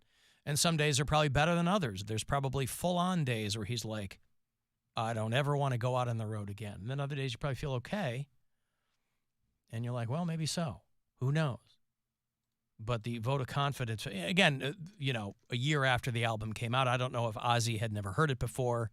I had to think that he had because people would have sent it to him. But he said that a lot of people have covered that song. Mostly rock bands. That's probably what gives it the extra oomph. A guy like T-Pain. But 5 minutes from now, I'll have another $1,000 for you. Those keywords come at about 30 past, but about 13 of them every day for you to grab $1,000 from the Buzzard bookie. Sometimes something in pop culture will be universally loved and invariably there'll be a backlash. It's just a natural reaction to something. I think that maybe the better order there is something that's universally reviled, because then if you let that go a little bit, then you'll see people come to its defense. That might be the better way to go. When you have Steve Martin on your side, you're having a pretty good day. Steve Martin came out and said, everybody needs to get off Joe Coy, because that's a really, really hard job, hosting one of those shows. And people don't realize, even for funny people, how difficult it is. You know, and a handful of people have come out and said, Joe Coy is one of the best stand-up comics out there right now. And so for a lot of people, if the Golden Globes was their first exposure to him, that's a bad representation of what Joe Coy can do. And Steve Martin, I mean, he's on Mount Olympus. What I don't understand is the way people are acting, like when he did the Barbie joke and he's like, Barbie based on a plastic doll with big boobies, and they're like, how dare you minimize the Barbie movie to just... He's like, no, that's what it's based on. It's like, he didn't say that's all it is, but it is all it's based on the Barbie doll. Yeah, but the Barbie doll never had big boobs. I didn't understand that joke just on its face. What are you talking about? The Barbie doll? The original Barbie doll, they always talked about how if that was an actual woman's proportions, it'd be insane. Well, that was just because the waist was like the size of a toothpick, not because the doll had giant boobs. If you look at a Barbie doll, it doesn't have like giant boobs, right? No, the original Barbies, I mean, proportionally to her body, had giant boobs. Okay, they've that's what he's changed talking it. about. They've changed it over the years, but there was Because definitely... now they're just like little points. That's probably maybe over the years of You're them looking trying at to... Skipper. Well, my daughter has a couple of Barbies. That's all I know. The key moment in Barbie is when she goes from perfect beauty to bad breath, cellulite, and flat feet, or what casting directors call character actor. Yo, I got the gig 10 days ago. You want a perfect monologue? Yo, shut up. I like that joke. Oh, that's not the big booby joke. That's not the big booby joke. Because even Greta Gerwig, who directed Barbie, she was like, she kind of took the high road. She was like, yeah, well, you know, I forget what she said, but, you know, she didn't slag the guy. Big boobies. I thought I had it. But anyway, everybody's heard it by now. And there's also, it wasn't in front of a global audience like the Golden Globes, but there's a clip going around now of John Mulaney's monologue for the Governor's Ball Awards. And, of course, John Mulaney murders. And it's a different, it's not being televised, so maybe that's a little bit different for him. But anyway, Steve Martin said, hey, lay off Joe Coy because he's a funny dude. And he's like, it's very, very difficult to host those shows. Not for the squeamish, he said, because he hosted the Oscars, I think, he and Martin Short. And he said, I'm still throwing up from the last time I did it. Oh, he hosted with Alec Baldwin almost 15 years ago, but he had hosted a couple of times before that. And, you know, I think the reason they keep asking Jimmy Kimmel to host the Oscars is because he knows a lot of those people. And they're okay getting ribbed by him. They've been on his show. That show has been on a long time. Jimmy Kimmel's show has been on 20 years. And he's ingratiated himself with a lot of those people, whereas a lot of people are like, I don't know who Joe Coy is. And so he kind of swings in there and tries to do it. But hosting is a lot different than performing, like Bill said, in front of a crowd who came to see you. So you can fully, for all the people who are like, why even do it? You can fully understand why if they come to you. It's huge exposure. And, hey, you want to host an award? You go, yeah, okay. But he said, I'd be lying if I said it didn't hurt. the backlash. Because they had him on like next day, right? He was doing Good Morning America. He's like, yeah, I'm a comic. I do arenas, but hosting something like that, that's a completely different thing. But Steve Martin, when he comes to your defense, you're in pretty good shape. I got money for you. It's $1,000. It's a chance to grab some cash from the Buzzard bookie. Listen closely. I hope you win. This is your chance to bet with the Buzzard bookie and win $1,000 now. Enter this nationwide keyword at WMMS.com. Bank. That's bank. Enter it now at WMMS.com. Subway sandwiches, the Subway chain, has been added to a list of war sponsors, according to the country of Ukraine. You know, they're mad at any American company or multinational corporation that's still doing business in Russia. And in the first days of the Ukraine invasion, you saw all of these companies say, we're pulling out of Russia. We're not doing anything. And a lot of them stayed out, but a lot of them kind of quietly went back in. But if you have brick and mortar locations of stores, you're probably not going to shut them down. And Subway still operates a lot of stores in Russia. But I think the headline of Subway sandwich chain being a war sponsor is kind of funny. Because obviously nobody would consider them to be that. I mean, the country of Ukraine has different priorities and concerns, but there are more than 500 Subway restaurants in Russia. And, you know, so I don't know if they still are. They might have been leapfrogged by Chick-fil-A, but for a while, Subway was the number one franchise in the world. There were more Subway locations. I mean, it became a meme like Starbucks, you know, like because Subway, unlike other franchises, they don't have as many restrictions. You know, there's a Subway around the corner from us here, and there's literally one a few blocks away. Because they're like, look, if there's an empty retail space and you want to pay to put a Subway in it, we'll let you do it. I'm sure there's probably some minimum distance, but it ain't much. So, you know, if you remember the photo of the Starbucks in Houston, Texas, that was across the street from another Starbucks, that's kind of what people were comparing Subway to. But Ukraine considers Subway sandwich company now a war sponsor. And there are a lot of companies that haven't pulled out of Russia. Pepsi still operates in Russia. And so, listen, if you're somebody, just because it's not on the front page anymore doesn't mean that people aren't paying attention to what's going on there. That might mean something to people. That might mean that you go to I don't know, if you like sandwiches, you might want to look into what people are doing. You might opt instead to go to Blimpie. I wish. Like me some Blimpie. Man, there used to be a Blimpie right in Berea.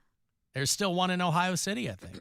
I've only had one in my life at the airport. In, what was it, Dallas-Fort Worth Airport? Yeah. There aren't as many as there used to be. But you can get on that Blimpie store locator. It'll tell you. Closest Blimpie's in Detroit. Detroit. Oh, so they must have closed the one. It used to be one across the street from the Nestle in Ohio City. They're still making them. You can still go on the map, and there'll be a coming soon. So like, hey, we should put a Blimpie there. Where's the coming soon? Dayton, Ohio. Beaver Creek. Envision a world in which our own Dick from Dayton decides, retirement's not for me. I thought that after 25 years at Lowe's, I would enjoy sitting around playing my poorly tuned mandolin. And he decides he wants to get back into the part-time employment game. And you walk into a Blimpie, and he's there making your sandwich. Guy in Florida threw a Subway sandwich at the woman working there. He whipped it right at her face. Why? Because she was rude to him? No. Because she gave him the wrong change? No. Because he discovered that she didn't cut the sandwich in half. You know, when you go to Subway, they'll cut it in half. You'll watch them do it. So if you're not paying attention, that's not really on the girl. He was mad that it hadn't been sliced in too. Wouldn't you just hand it back? Hey, can you cut Yeah. this real quick? You would think, you'd think that that's what would happen. Hey, listen, would you mind? Now you, 'Cause you had a whole sandwich, and I got no sandwich. Sandwich is on the floor. Yeah. They're not going to give you a refund. You ruined your lunch. I don't understand what people are doing. But People are angry. they're just in a froth with anger, but at their own peril. Like, here's food you paid for. You throw it at them. So now they're going to call the cops. And now you're going to be more. You know what they call, Bill, when you're hungry and angry? Hungry. There's got to be a portmanteau of that. Somebody work on that. Figure out a word that means hungry and angry. And please email me.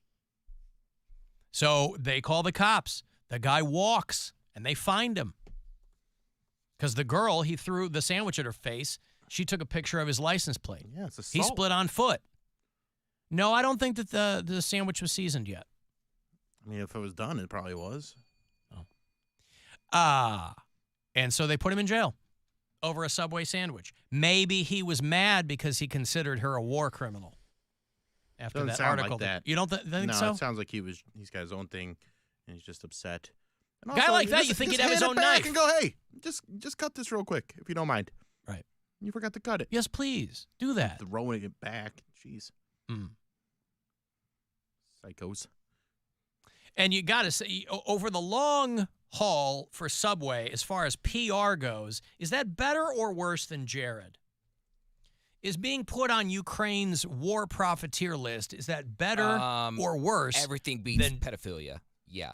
So that's everything beats pedophilia. So it's worse or it's better? It's better. Like, no one wants to be associated with a pedophile that you guys could have vetted and not hired. Yeah, but you don't. You don't know the state of affairs. But when how do get you to a vet? country. How do you vet a person to find out if they don't have any criminal record? Because people say this all the time, and companies have to contend with this. If somebody doesn't have a criminal record, how do you vet them to determine they're a pedophile? What if they just admit it openly? Oh, well, yeah. Well, I'm just saying, I understand what you're saying, but the public is going to look at it as, oh, well, that's one guy who you could have just fired and just erased. It's bad for PR. But you want to, as a corporation, you want to make money. You want to extend your business. So what? You put your Subways in another country. Like, that's not your fault. But your spokesperson turned out to be like a diddler. That Hey, I seems molest children. well within your range there. Listen, I do something about that. I'll tell you what. I the reason I ask, of course, is because when I vetted Poundcake, Bill, how could I have known? Hey, I molest children. You wouldn't have known. Hey, people are actually letting us know that it's hangry. That it's hangry. Oh, wow. Hold on. What? It's not hungry. Hungry. Listen, thank you. I do appreciate it. That means that you're listening. I was, of course, going for what I thought was comedic exaggeration, but I appreciate it. Listen, no harm, no foul. Sometimes I genuinely can't conjure a word. If only there were a word that would combine not understanding the joke and texting. That would be great. But listen, I appreciate the effort. No harm, no foul. There was a woman on DoorDash, and this is another example of I wish people would let the situation play itself out first before they get their undies in a twist. This was on somebody's Ring camera. There's a woman who's working for DoorDash and is bringing a woman her McDonald's. And the woman tries to tip her in cash. And the DoorDasher goes, basically telling her, I already left you a nasty note in your bag because I didn't see a tip on the app. Oh, my God. Why don't you just wait for everything to conclude and then... Hello. Ignore it. You keep that. Why? Because I didn't see a tip on the app and I put a little card in there. So please keep that. I'm sorry. No, I just had cash. Please take It's okay. It's okay because it's okay. Thank you. Have a good night. So you don't get any tip. Yeah. Right? Because you're, well, not bib. It's just just wait for it when you give them the food and then you leave and then you find out. She put a note in all caps. I didn't bother the food, but next time consider tipping your driver. Like, oh, thank you for not messing with my food. Just, you want to talk about not vetting people. People who work for DoorDash or people who work for, I don't know what kind of vetting there is. Do you have a car? Do you know how to operate the car? Do you know how to pick up food? Yes. You're in. It's not the end of the world with this woman. It's not like she punched her in the face, but, she assumed that there was going to be no tip. And so she writes her this nasty all caps Post-it note in You there. get what you Hey, gah. Why just wait? Wait till it's all done. Wait until the transaction is concluded. You played yourself, player. I don't even like that where it shows you the tip beforehand. The tip is supposed to be based off of service anyways. Like, so I don't. I mean, you'd think. I've never used it, so I don't know. But to your point, you'd think. Uber Eats doesn't do that. Like, even when you're driving with someone, it's like you can give a tip while you're driving, but they won't receive it until after you're out of the vehicle and like the car is pulled away. Will they receive the tip? Why would they do that? Because I mean, I'm not tipping you beforehand. What if my food's cold? What if you took forever to get there? I can't tell you how many times people have, like, I've seen the car move and then the road just disappears and the car's just sitting there. I'm like, damn. So, no, you're not getting a tip beforehand. Every second you're at a red light, my food is getting colder. Like, sorry, stopped to get gas, or I hollered at my friend real quick to pick up my dime Stop bag. to get gas. You know, there's always something, because I know the route that they're taking, so I'm like, this dude just stopped at the gas stations. He eating some Fritos while I'm going to pick up my bag. But whatever. I only tip $1 per item anyway, so what do I know? I know. You're on record. I'm not Mr. Customer Service. You're on record. And people in this audience have made their thoughts clear on that situation. Okay. I haven't used it since. I have not used Uber Eats, DoorDash, any of them. Oh, you're trying to show them. I told you I'll go without. I'm not trying to offend anyone. If my measly pennies are not good enough, then I won't use them. I can't afford to, clearly. Right. I thought that was the standard, like $2 or $3 per item in addition to ordering and the service fee. I was none the wiser, and I'll bow out. I don't need the overpriced food anyways. Well, to be fair, we were hearing feedback from a lot of people who do that job. So obviously it's in their best interest to get as much money as they can. I think it's in their best interest But to your point, do the research of the route that they're on. Yeah, they thought that you were giving them a pittance. It wasn't commensurate with their efforts. But to your point, if they're stopping to get gas or stopping to take a dump where they're just blasting Slim Thug in the bathroom. I don't even care about that. Sometimes I'd be like, ooh, what is you listening to? I have heard some of the best music, the best playlists in Ubers sometimes. I'm like, the radio stations I don't normally listen to. I'm like, ooh, Daisy, what is this? He's like, oh, yeah, that's that new, That's that new. That's that new Sexy Red. I'm like, oh, my gosh, she's raunchy. She tried to hide being pregnant, but it didn't work.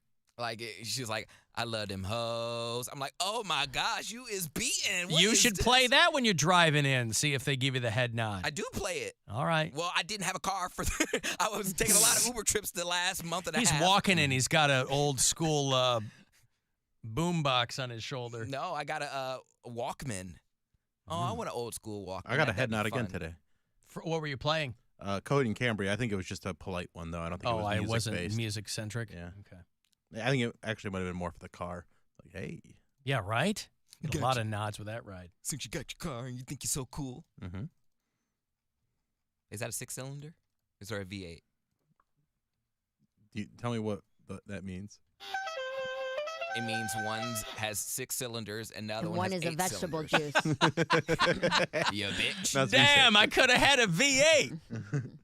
Splash. Uh-huh. It's walking all sideways. All right, I'm going to break here. If you want to send me a text, 35192. If you're listening on iHeartRadio, you can leave messages there, and we'll be back. 2 hours to midnight. This week, brand new metal from The Rods and Judas Priest, local stuff from Lower 13 and Midwinter, and classics from Megadeth, Fear Factory, and Arch Enemy. Saturday Night Metal. 10 to midnight. On 100.7. WMMS. Your afternoon drive is brought to you by the Ken Ganley Auto Group, Ohio's #1 automotive retailer.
Cleveland. It's time to give stuff away. It's time to give that stuff away. It's time to give stuff away. Give stuff away. All right, you want to go see Joe Satriani and Steve Vai. That Satch Vai tour, long rumored, and coming to fruition. All right? So good luck. The show is going to happen at MGM Northfield Park. It is Saturday night, April the 13th. Ticketmaster.com's got the details. I don't know if anybody else is with them, but even if it's Joe Satriani and Steve Vai and their accompaniment, that's plenty. So caller 10, these tickets are yours. Good luck. 216-578-1007 or 800-348-1007. Alan Cox. The sort of man we used to describe at school as a complete prick. The Alan Cox Show. On 100.7 WMMS.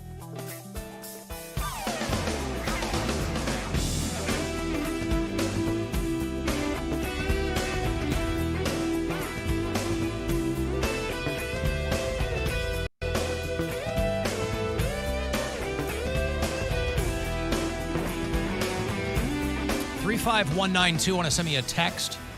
AlanCoxShow.com. Where you can watch live. You can hit me up otherwise. Thank you again to Perry Wankdahl, who is assisting there on the live stream.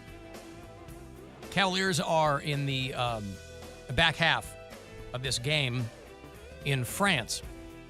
76-56. Currently against the Brooklyn Nets. If you go to Cleveland Clothing Company, I hope that you grab one of those Buzzard football tees that they just dropped, because those don't usually last long. Old school Buzzard in the football helmet. And they're available to you at 20% off if you use the promo code RING, R-I-N-G, all through the month of January. No matter how often you want to get stuff from them, you can use RING. I'll get a little bit off there for you. Bill Belichick, what are the chances that he comes back to the Cleveland Browns? I don't think the Cleveland Browns are going to be in the coaching search. Oh, come on. They won't make him like an offensive coordinator or something like that? That was never his role. So, yes, I guarantee that he's not going to go to a role as an offensive coordinator. You don't think so? Yeah, I imagine he'll take a head coaching gig. Oh. No, Bill, the offensive coordinator, where he filters all the bad tweets and offensive things that people say via No, he just Instagram wears the sweatshirt with the sleeves off. That's pretty offensive. I heard he might go to the Falcons. Falcons are a possibility. Yep. They fired their guy. Handful of teams fired their guy. Oh, there's like my boy Ron Rivera got cut. Teams without, yeah. Ron Rivera was running the Commanders, I think. Yeah, he's gone. He's still one of my. He was on the Bears Super Bowl team when I was a kid, so I have a lot of affinity for Ron Rivera. Bill Belichick looks at the who's that? Robert Kraft. Mm-hmm. They have a conversation, and he goes, okay. Everybody knew it was coming. 24 years, 6 Super Bowls. It turns out it probably was mostly Tom Brady with the New England Patriots. But the Atlanta Falcons are kicking the tires, potentially, on Bill Belichick. So, but he could also easily go, I'm done, I'm out. Is he in his 70s? Yeah, Bill Belichick? he's 71. Okay, there you go. He could easily, is he still with that, didn't he have a hot girlfriend or something? Like a woman who owns something? I thought Bill Belichick had some younger girlfriend. I don't know anything about his personal life. He's got kids that worked for him. His daughter's a couple of kids on the coach. Patriots, coaching staff or whatever. Yeah. Oh, Linda Holliday they were together for 16 years. Mm-hmm. They split last fall. He's 71, she was 60. Well, okay. In the cradle. Yeah. Oh, nothing wrong with that. So after 24 years and, That's debatable. What's that? Depends on the actual. Still 11 years. Yeah, 11 years. No. I mean, she hasn't been in a cradle for a long, long time, to your point. But, he didn't do much when he was here in Cleveland. That was his second worst record. They ended the Patriots ended 4-13, which they said was his worst record in 30 years. And it beat his previous record, which was 5-11 when he was with the Browns. But, a A lot of guys looking for new gigs, getting cut from their respective teams. And you got to know that's coming too, right? I mean, you're like, yeah, okay. Whether or not there have been conversations being had, you kind of know. This was weighing on the, like, all season. They're like, is this Bill Belichick's last season in New England? So it's not shocking. And it seems like they went out on amicable terms. They're like, hey, we want to try something different. He's like, okay, I'm ready to go somewhere else. Because he's only 15 wins away from having the all-time most wins in NFL football. So he wants that record.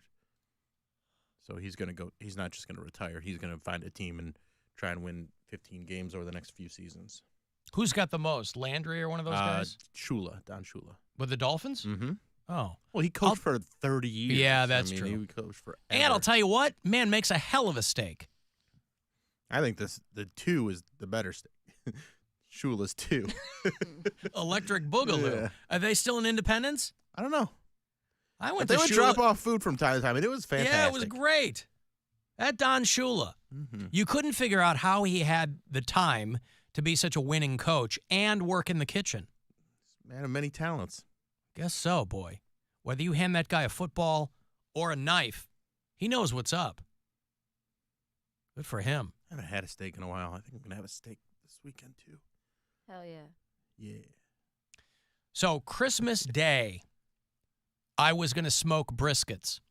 We had family coming over, my wife's family. And so I had laid this all out. I was going to fire up the Traeger grill, and I was going to I had gotten 2 beautiful briskets from Ohio City Provisions. And had picked them up, and I had rubbed them properly, and I had prepared them the way I was going to.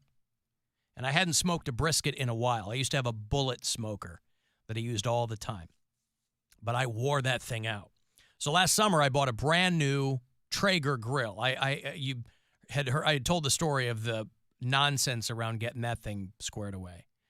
But I'm going to fire up the Traeger, and I'm going to smoke these briskets. And I'm giving myself a good 6-7 hours to get them in there, right? You just kind of set them and forget them. I'm doing the 3-2-1 method on them. So I'm ready to go. And put them in around between 8:30 and 9 o'clock. I give the thing about half an hour to heat up.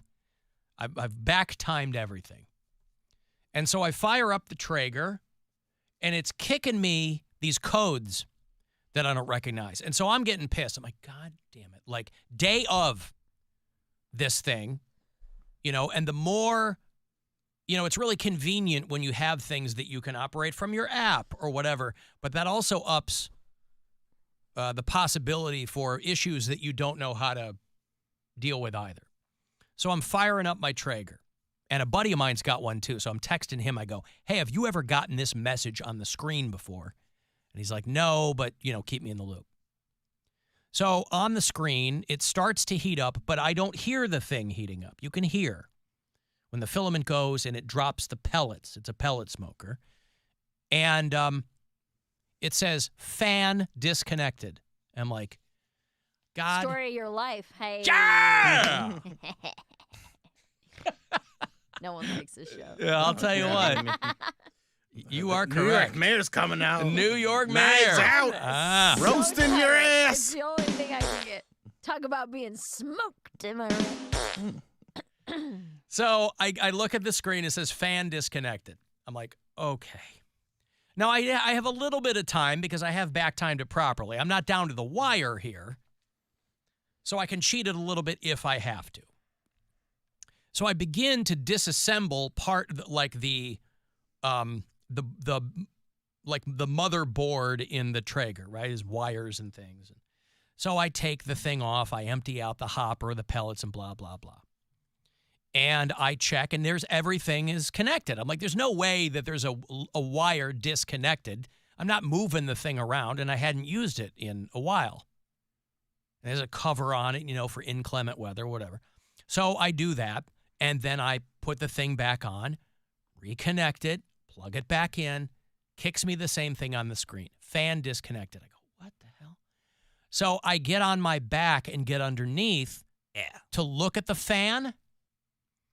There's a mouse tail sticking out. Oh, no.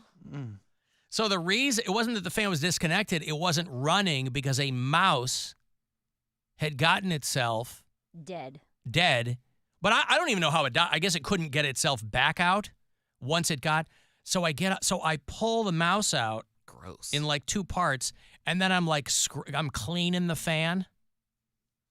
And Did it smell like mouse? No, this thing was like long gone, desiccated. But I was like, how the hell did it get up there? Because, mice can really squeeze themselves into really small spaces. I understand that. But there had been a cover on the thing. I mean, it was practically sealed up, this thing. I mean, if you've ever seen a mouse squeeze under a door, it's amazing. I was catching mice all the time when we lived in Ohio City. You remember those stories. Oh, I wanted to teach them a lesson. So I'd seal them in a Ziploc bag while they were still alive so that their friends could see them, of what horror had befallen them. Did it work? It worked. Does PETA The apply mice to stopped coming. Now, here's the thing. PETA applies to all animals. That's what the A is in PETA. Otherwise, it's just pet. Ah, okay. And so what I did was, I go, well, I'm going to show them. I sealed up my Traeger in Ziploc. Did it suffocate? No, I took it out, cleaned the fan, up and running. It was fine. But I was like, boy, if I hadn't gotten underneath there, I would have been cursing and screaming. But I didn't want these briskets to even have the slightest waft of rodentia in them, because I had taken great pains to season them precisely the way I wanted. And I'm happy to announce that the Christmas Day briskets were, mwah! They Loved by were all. 10 out of 10. You got to bring us in some brisket. 10 out of 10. We want to taste your meat, Alan. Yeah! Well, this was Christmas Day. I know. I don't want it now. You don't want my I meat want now? Some fresh brisket. Make us some brisket. Well, unless I have a Mail grill some to in Mary. here, I can't have. I bet she could find some. There's got to be a place, Mary, New that York's makes. not known for food. I was gonna say, there's got to be a place in New York that'll make a brisket. That delicatessen around the corner. I bet they've got a brisket. I had to cancel my dinner with my fake grandparents tonight. What? I got a spot at the stand. I got a spot at So the comedy what? club. Hey, nice. You're gonna get taken out, but by your fake rich grandparents. I was, but then, so I had a show at New York Comedy Club last night, and then it was like half a mile, a little bit longer, maybe a mile walk to the stand. And I guess the stand is the club that kind of like everybody hangs out at. So the bunch of comics were walking down the stand, like, you should come hang out. I was like, okay, I'll hang out for a little bit. And I went down there, and Mark Norman passed me on his way out. And he's like, hey, what are you doing here? I was like, oh, I just moved here. And he's like, stick around. I'm going to do a set at the Cellar, but when I get back, I'll introduce you to the manager here at the stand. Oh, cool. So this was at probably 10:30. And then I was like, I'm getting increasingly tired. I'm like, dude, I got to call it a night. I haven't seen Mark come back. Mark comes back in at like 11:30. And he's like, hey, my set's 11:45. I was like, okay. So I like followed him downstairs. And then he, after he got off stage, it was like midnight. He introduced me to the manager. And then Mark went back in the green room. And then the manager goes, Mark has never recommended anyone to me. He goes, in all the years he's been working here, he's never given me one recommendation. He goes, take down my number. I'll get you a spot tomorrow. Oh, wow. And so, yeah. So That's awesome. I text the manager and he's like, yeah, you got a spot tomorrow at 8. Because I was like, what do you need? Do you need like my avails? Do you need my, social media numbers? He goes, come to a spot tomorrow night and then we'll go from there. He goes, if it goes well, I'll get you more spots. And if not, see you later. Hell yeah. So it's kind of like an audition spot tonight. I didn't even know you knew Mark Norman all like that. Like I've worked with him like 3 or 4 times. I know you, but like, not just you specifically, but a lot of comics work with a lot of other comics, and they don't remember them. So it's just that's like cool. Steve Byrne. I wasn't gonna say. He's worked with Mary a lot. Well, good thing she didn't move to Nashville. Are you Are you going to update your bio to say the first comedian ever recommended by Mark Norman? At the stand. Yeah. No, but I don't know. It was exciting, and the grandparents understood. Where I was like, "Hey, I can't really pass this up. Like, I have to take this opportunity." Because he was like, "Yeah, come tomorrow." It wasn't like absolutely. we'll see what we can do in a few weeks. I wish I wasn't so tired, man, because I've been going nonstop for 2 days, and then I have to go straight from here to that set. And I'm going to have, like, the train ride to figure out what my set is. But, well, I saw new you stuff, all new stuff. I saw you post in your story the 2 set list for the early and the late show. Yeah. And I saw Nathan McIntosh on The Late Show. I think that guy is so goddamn he's funny. He's super funny. He's and Canadian he's really and nice. he's been there for a while. I think he's so funny. I didn't know who he was until my last trip to New York. I met him last time I was here. I mean, he's and I was done like "This guy's a Kimmel killer." and Fallon and all that, but I mean, I think he's so funny. Yeah, he's great.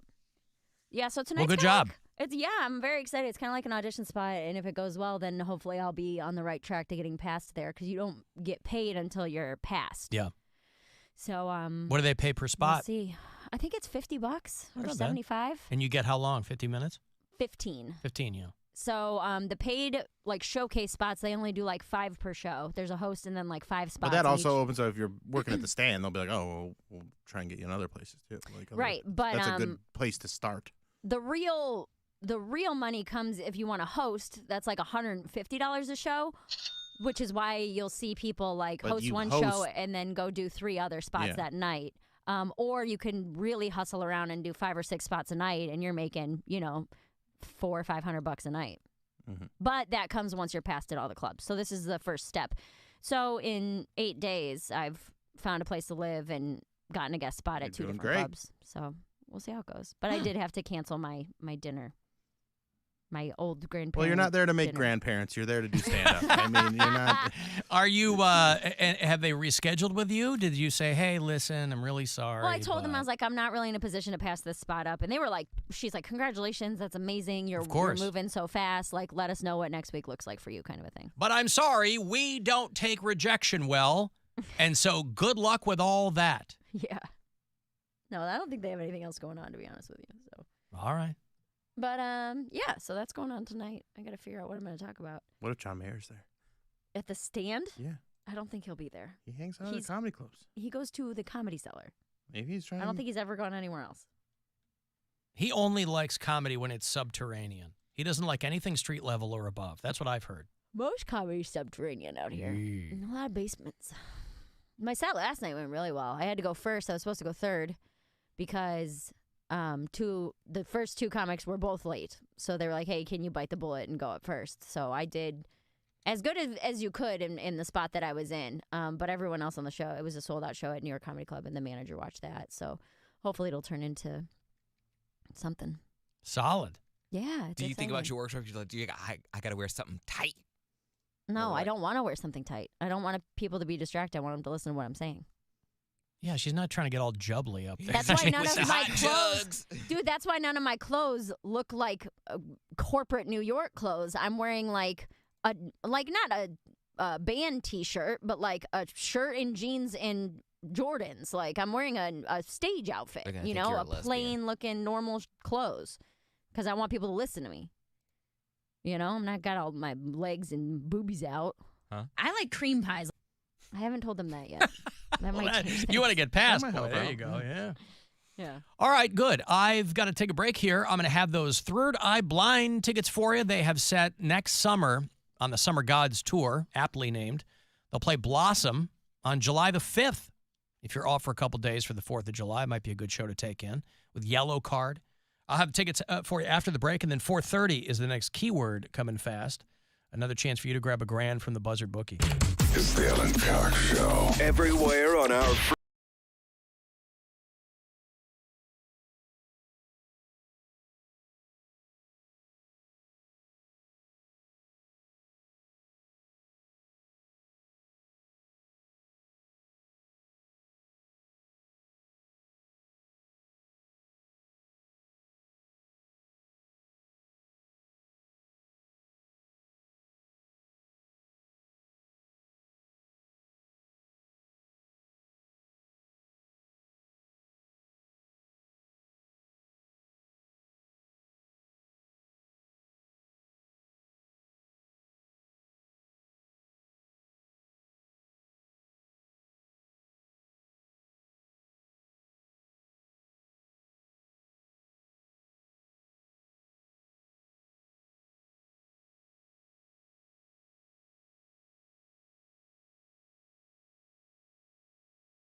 things crime, life, mystery, and fun. Are aliens real? Based on everything I've learned, I think that the government knows something. I don't know if aliens are real, but I think there's something out there that they know. Listen to Talking to Death on the iHeartRadio app or wherever you get your podcasts. Odds are you won't die. Now it's time to give stuff away. Alan Cox. Time to give stuff away. I'm going to go see Third Eye Blind. They're going out on the headline in the Summer Gods Tour 2024 with Yellow Card and Arizona. It's Friday, July 5th. You can make that a big, long holiday weekend. They're going to play out at Blossom. LiveNation.com's got the details. They just announced the show this past Monday morning. A couple of tickets here for you to see Third Eye Blind next summer. Caller 10, good luck. 216-578-1007 or 800-348-1007. We now return to something barely worth your time. Already in progress. The whole thing is f***ing pointless. The Alan Cox Show. On 100.7 WMMS. They tried to make me go to rehab. I said no, no, no. Yes, I've been black, but when I come back, no, no, no. I ain't got the time, and if my daddy thinks I'm fine, they try to make me go to rehab. I won't go, go, go. I'd rather be at home with Ray. I ain't got 17. I forget how long Amy Winehouse has been dead. In a minute. She died in 2011. Yeah. Did you ever get to see her live? No. Nope. I saw her at Lollapalooza that one year that she did it. And pretty good. They dropped a trailer. There's an Amy Winehouse biopic called Back to Black, which was the name of the album. British actress I'm not familiar with. Her name's Marissa Abella. I guess she had a role in Barbie. She's been on a show called Industry that I guess some people watch, but mostly like BBC shows. And she looks enough like her, you know. You give her a mole and give her a jet black beehive hairdo and you can do the Amy Winehouse thing, but it looks interesting. But I always think that Amy Winehouse has only been dead for a couple of years, but there's no way to know what 2024 minus 11 is. Guess. 2024 minus 11. So 2024 minus 10 would be not even minus 11. She died in 2011. Okay, so 2024 minus 2011. Oh, this just got so much harder. Okay, 2024 minus 2011. So carry the 3. There's a 2024. So that would be like Remember that 130 years. Oh, you're right. Has she been dead for 13 years? There you go. Well, it'll be 13 years this July. She died on July 23rd, 2011. And she was still a young woman. Didn't live very long. She was 27 years old. Club. Part of that 27 club, right? With Kurt Cobain and a bunch of other people who died. Who's in that club? Janis Joplin? Jimi Hendrix? Marilyn Monroe. Marilyn Monroe. Jeremy Jorplin. Jeremy Jorplin. Who could forget him? Jamie Jorplin. Jamie Jorplin. I went to go see Aquaman the other day. And You did? Yes, I did. Was this on a date? I can't imagine you wanting to go see Aquaman 2. Absolutely, it was on a date. Okay. So it was their suggestion. Their suggestion, and I went along for the ride. Yeah. And there was a preview for the Jimi Hendrix documentary. Yeah. Or movie, biopic. The biopic, yeah. Oh, my gosh, I have to see it. Looks really good. It looks really good. I have to see Did it. they finally get the music licensed? Because they made one a few years ago with Andre 3000, but they didn't have the music license. So it was here's Jimi Hendrix, and like he's got all these like moments that are iconic Jimi Hendrix moments, but it's not the music that he played, so it's weird. I'm assuming yes, because they did Every Little Thing Is Gonna Be All Right. Yeah. So. Well, that's Bob Marley you're talking about. He doesn't even know who he's talking about. Oh, damn it, I'm He's sorry. talking about the Bob Marley movie, right? Bob Marley. Oh, God. Take my black card. I'm out of it. Yeah. Bro, it's been taken. Yeah. All right. Bob Marley. It's been taken. It was One Love is the movie. One Love. Yeah. The Bob Marley documentary. I'm confusing my black people. My iconic biopic. Dead black people. Yes. Yes, the Bob Marley biopic. It looked really good. The guy that they got to play him, I mean, obviously you can take an actor and put dreads on him. He's going to look like Bob Marley. It looked but like J. Cole. This guy, Kingsley Benadir, who's a British actor, he was the bad guy for people who watch Secret Invasion. First of all, my condolences, because it was terrible. But he looks good. He's another guy who was one of the Kens in Barbie. Everybody was in Barbie this summer. Okay, I recognize him from Barbie, yeah. Yeah. But, and Lashana Lynch plays Bob Marley's wife. She's one of the Marvels. And James Gandolfini's kid is in this Bob Marley movie. Does he play Tony Soprano? He is a young Tony Soprano? When a young Tony Soprano went to Jamaica and met Bob Marley. Yeah. Hey, every little thing gonna be all right. Poundcake was really confusing me there for a second because I'm like, wait a second, I've seen the trailer you're talking about, but that's not Jimi Hendrix. Yeah. It's Jamie Hendrix. Jamie Henders. That's right. So the Amy Winehouse biopic is called Back to Black, and they dropped a trailer today, and that'll be out, I think, this summer. You know, we haven't done a long time. Speaking of which, we used to play a game called Winery or Rehab. Oh, you want to play Winery or Rehab? Let's do it. It's a dumb game we used to play. Is it a winery or a rehab? I don't know, no. I mean, the conceit was pretty simple. Rehabs and wineries all have, like, you know, very posh-sounding names. And so, I'll tell you what, sometimes it can be confusing to determine what's what.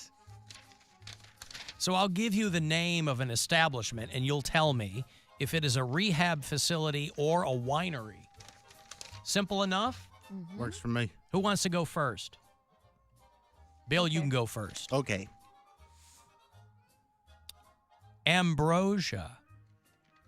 Is that a winery? I'm sorry? Winery. Winery. No, I'm sorry. That is a rehab facility in Florida. Yeah. Off to a bad start. Mary Lynn? Yes. Sea Breeze. Sea Breeze is... That's actually like a wine cooler, so I'm going to go with winery. Mm-hmm. Poundcake, you want to play? Sure. All right. Dove's Nest. Rehab. Well, Bill, you're behind here if you I want know, to try to I make know, it I know. up. All right, not to put too fine a point on Not it. a lush like these two. I don't know. Willowbrook. Is that a rehab or a winery? I'm going to go rehab. That is a Back on the board. Yeah, good job. Back on the board. I'll give you a couple more here. Peaceful Bend.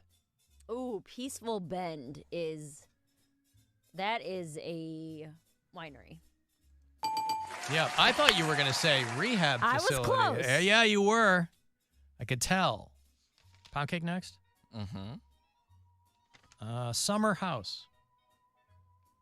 Winery. I'm sorry. It's a rehab facility. I mean, do you get it, though, Bill? It's so confusing. Right. Oh. Because they sound like it could be either They one. sound so similar. All right, one or two more. Who's next? That's my turn. Eagle Rehab. Eagle Pass. Now we go winery. That is a winery. Yeah, good job. Yeah. All right. Is that enough, or do we Might as well make it even. make it even? All right. Well, yeah, because Bill and I are tied 2-2. Oh, So okay. Barry gets this right. She wins. 4 circles. Ooh, 4 circles is that's a tough one. Because each circle could represent some type of, like, recovery. Yes, that's right. You know? Yeah. Or they could be crop circles. Or grapes. Or grapes. Yeah. I'm going to go with winery. No! Oh, It's still tied! Oh, now now Poundcake gets it's a three-way tie. And Three-way tie. That way everybody wins. Uh-huh. What do you think about that? I love a three-way. Yeah! Shut up. You see what he did? All right. Shut up. Let's see here. White Rose. I gotta be white. Winery. Yeah. We're all tied. Yep, White Rose is a winery in Missouri. Bill, are you next? Yeah. Tiebreaker. New Hope.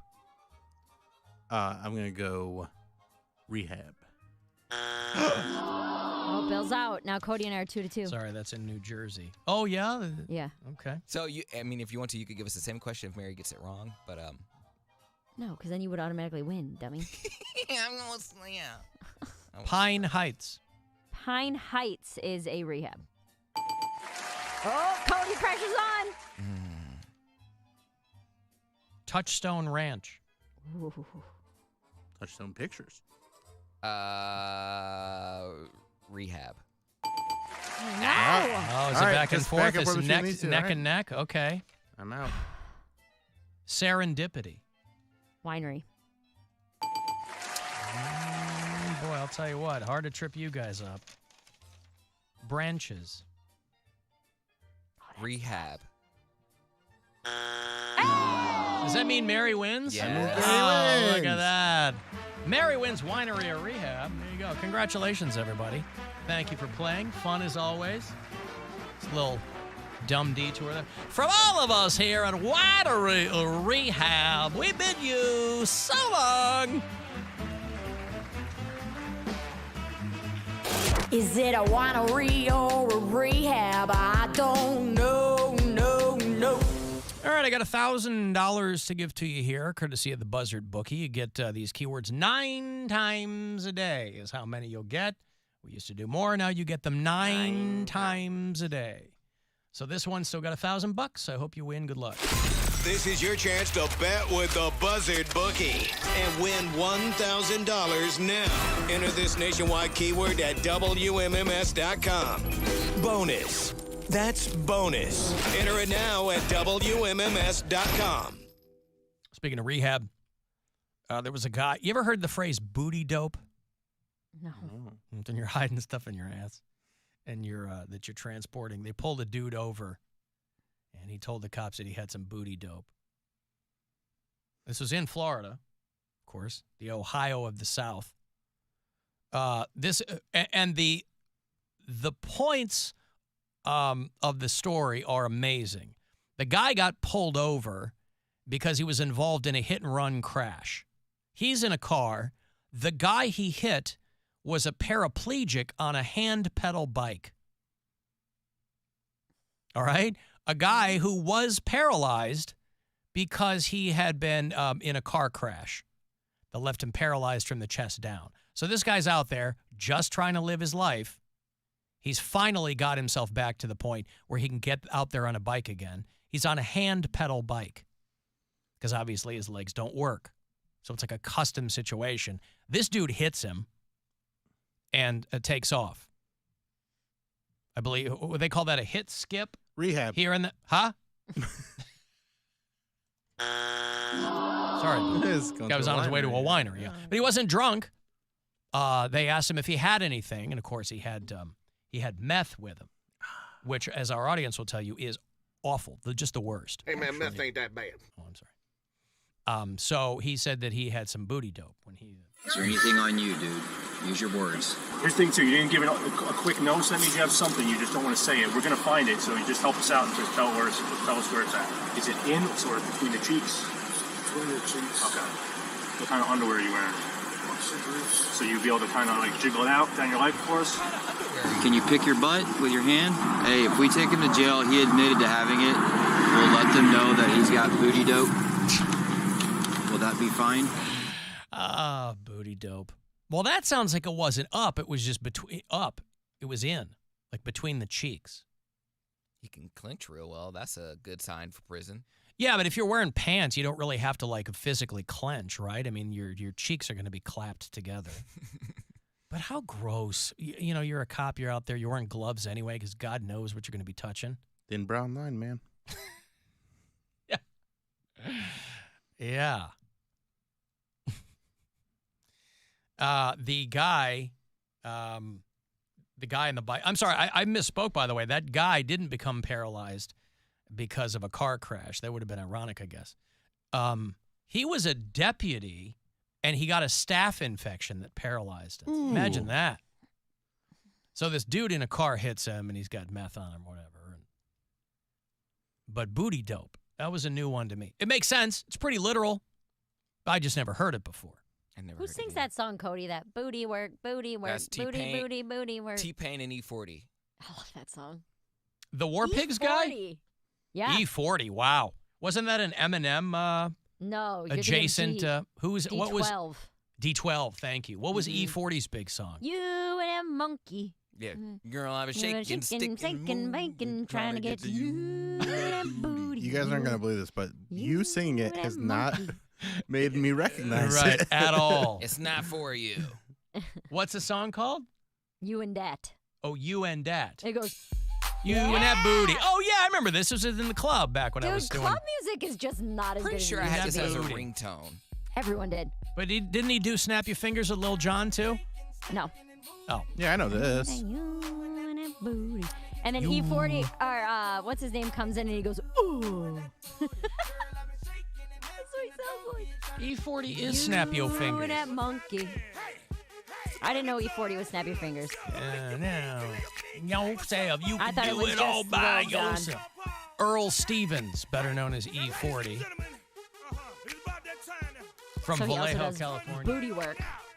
Booty work. But we could change the words to booty dope, booty dope, booty, booty, booty dope. You got meth in that booty. Clench in that booty. Yeah. All right, well. Just think about it. I'd never heard that before, and now we Hey, man, meth ain't that bad. and now we all know. A little thing you can get out there. Next time Poundcake's out in them streets, you can be asking somebody if they got booty dope. No. Is E40 still alive? Yeah. Oh, okay. I don't know. He just hasn't done anything in like 20 years. All right. Maybe more. Because he was sitting there talking about Jesus Christ. Nuh-uh. Is that what happened? He Jesus went. Christ got dread, so shake 'em. I ain't got none, but I'm planning on growing some. That was his famous line, and I don't know what he's done since then. Alan, the recovering alcoholic wins winery or rehab. This feels fixed. Not fixed. But who would know Using better? Yeah, my Who life better? experiences. Life experience. Hard-earned life experience. Amen. Amen.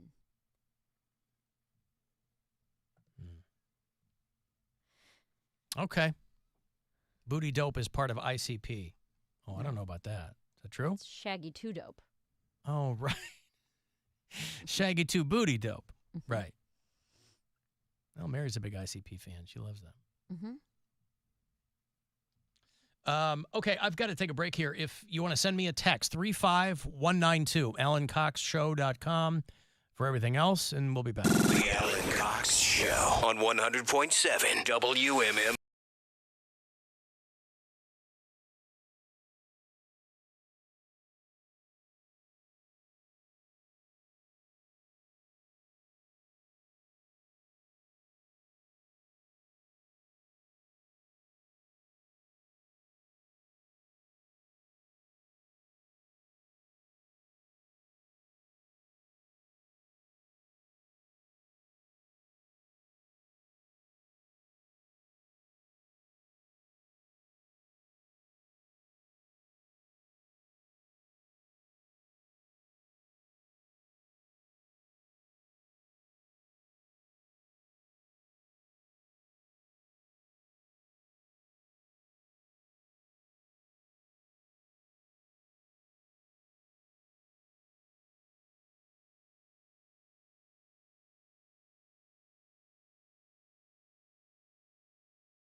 Or 4 3/4. What if, for the flag, they used the Guardians of Traffic? Since everybody loves those. Shut up, Bill. I still stand by pierogies. Put a big pierogi on it. A giant pierogi in the middle of the People are gonna think flag. it's like, because it just looks like any dumpling. Dumpling, yeah. Any something. The Dumpling City, Cleveland, Ohio. All right, well. It's on like his Instagram too. It's like, is Pants at least in the loop on this? I don't know. He absolutely should be. I would love for him to design the flag. Yeah. and I don't That'd know. be cool. I don't know if there's a. Be budget too or cool for people to handle, probably. Mhm.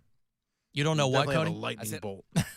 I don't know if there's a budget or anything, so I don't know if this is a paid gig or something. I have no idea.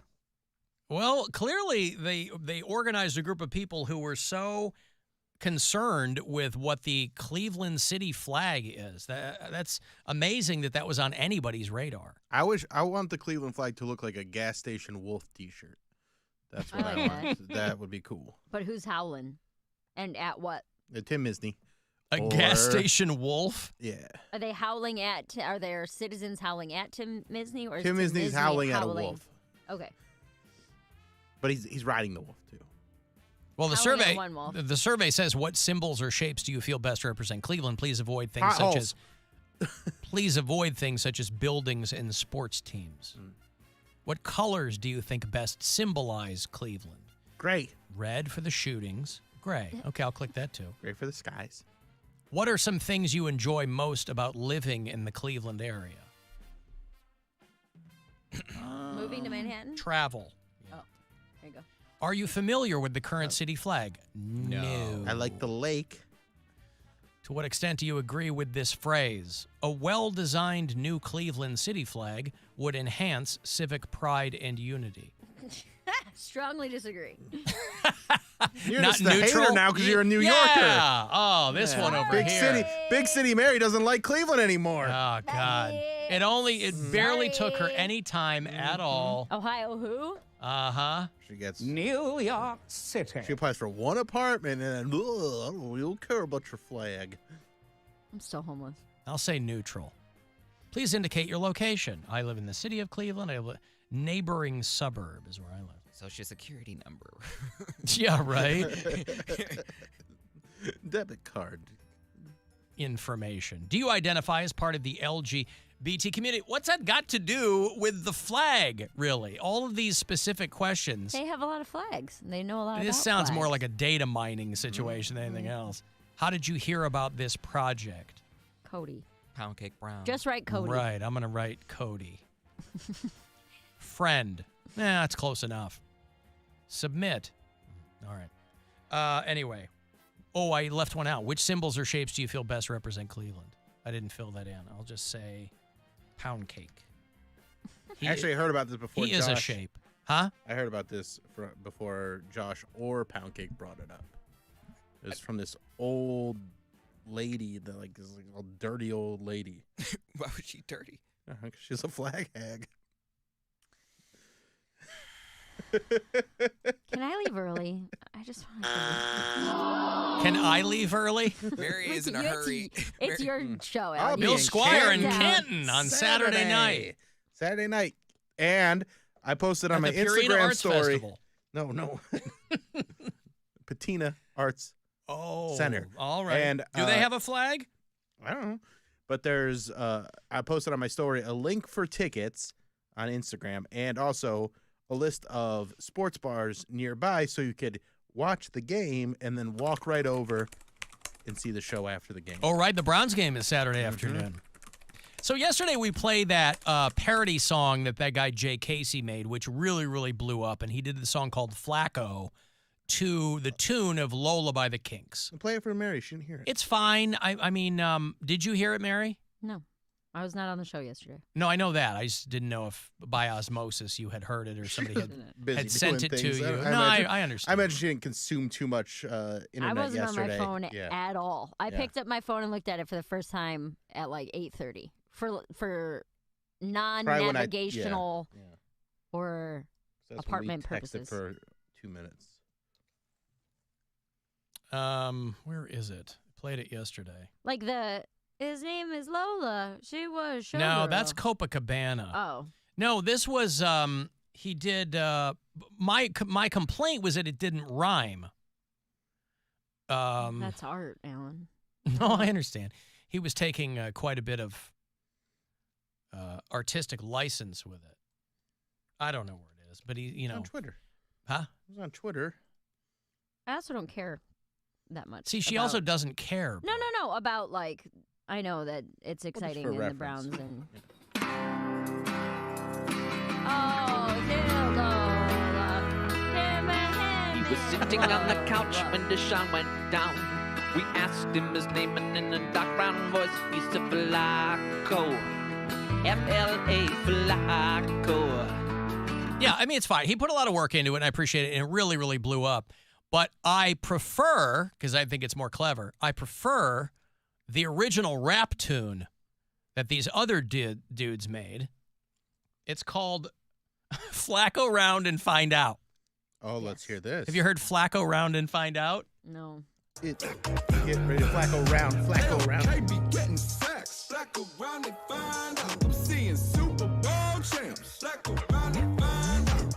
It's a dog pound and it's ours now. While we turning the league into fallout. And we on their neck, 10 paws down. We got Flacco and Cooper the ball out. It don't matter the play that you call out. Cause it's Delpit and Ward with the ball now. Better fall down. I just think Flacco Round and Find Out is really funny. That is very Pretty good. That is Pretty Air good. MC featuring 121.2, whatever the hell that is. But Air MC posted it online. Flacco Round and Find Out. I thought it was going to be like tricky. Run to you. It's Flacco to rock a rhyme. So the Browns game, is, and then if we don't know who they would play if they beat the Texans, right? It would It all determine depends who on- wins. What's the other game? So there's 3 games this weekend in the AFC.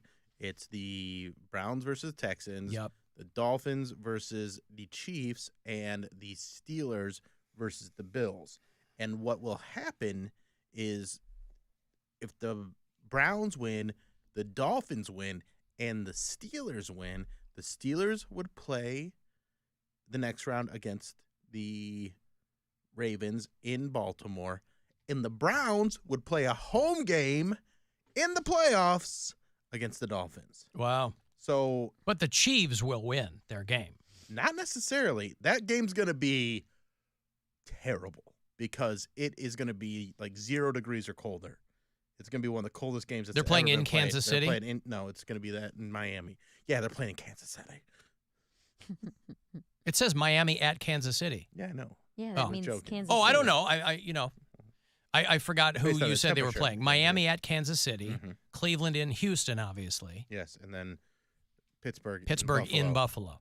So if all 3 road teams win, there will be a home Cleveland football playoff game. Okay. Which would be real big for the city that Mary used to care about. And then Sunday, it's Packers, Cowboys, Rams, Lions, which I think is interesting because those are the 2 teams that swapped quarterbacks. Matt Stafford went to L.A. Yeah, that's a very interesting And then game. the Detroit Lions grabbed Jared Goff from L.A. Stafford, they love him in Detroit, but he couldn't get anything going. He goes to L.A. and wins a Super Bowl. Yep. And then Eagles at Tampa Bay.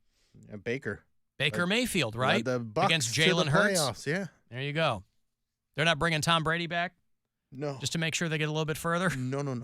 He's done. 49ers and Ravens have a bye, it says. Okay, well, that's exciting. There you go. That's covering pretty much what's happening this weekend. Flacco Round and Find Out. That is, I do like that song, the Flacco Round and Find Out. That's good. That's pretty tight. And that's an original. That's not a cover, Original is it? song, right. I like them both. All I would say is just redo Flacco and make it rhyme. Flacco? Wacko, Flacco, Flame. Do something along those lines. As long as it hits the syllables right, I think it's fine. Yep. The flag should be Joe Flacco if he takes us to the Super Bowl. Joe Flacco? All right. What does Bill think about Bill Belichick potentially going to his Los Angeles Chargers? That'd be neat. Well, there's a lot of teams floating his name. Yeah, like I mean, Falcons want to talk to him. From what I've heard, he wants to go to an NFC team, so it would be either like the Commanders or the or Atlanta. But hey, see what happens. The Commanders. Yeah. All right. Well, we'll see. $250 if the Chiefs win the Super Bowl. I don't know what that's a random text. They're betting you. Betting me. That's what it sounds like. Well, okay. That game's going to be crazy, though, because it's going to be so cold. The Chiefs haven't quite been the same team this year that they've been in past years. So this is the first time Swift. that, yeah, it's the Swiftie curse. Yeah. It's definitely playing into it. And the wide receivers aren't as good, and so there's definitely a chance that the Dolphins could upset them. And you mean like make Tyreek them mad? Hill, yes, by beating them. Oh, Tyreek Hill played for them, and then they traded him away, so he wants to get a little revenge on them. Is he the guy that like punched his girlfriend or something? His kid or something. Yeah, right, something like that. Not great. And there's plenty to go around in the NFL. I say, don't they all do that? Like, No, they don't No, all they don't punch all get- their they don't all get wife and caught. But it's hard to. I feel like most athletes do that, so I'm not going to know a guy because he might have punched his girlfriend or his kid. I'm like, oh. There are plenty of professional athletes who've never been accused of But anything. I'm like saying that. if I'm driving in a car, and I'm That's like, why those guys stand out. These guys, when these guys get blown up, they don't go, well, everybody does it. well, They're I'm not just- Trump. Well, if I'm sitting in the back of the car and I'm like, oh, my favorite player is the one who hit his girlfriend, they'd be like, well, which one? Well, yeah, there's more than one, but there's a lot of athletes in the National Football League.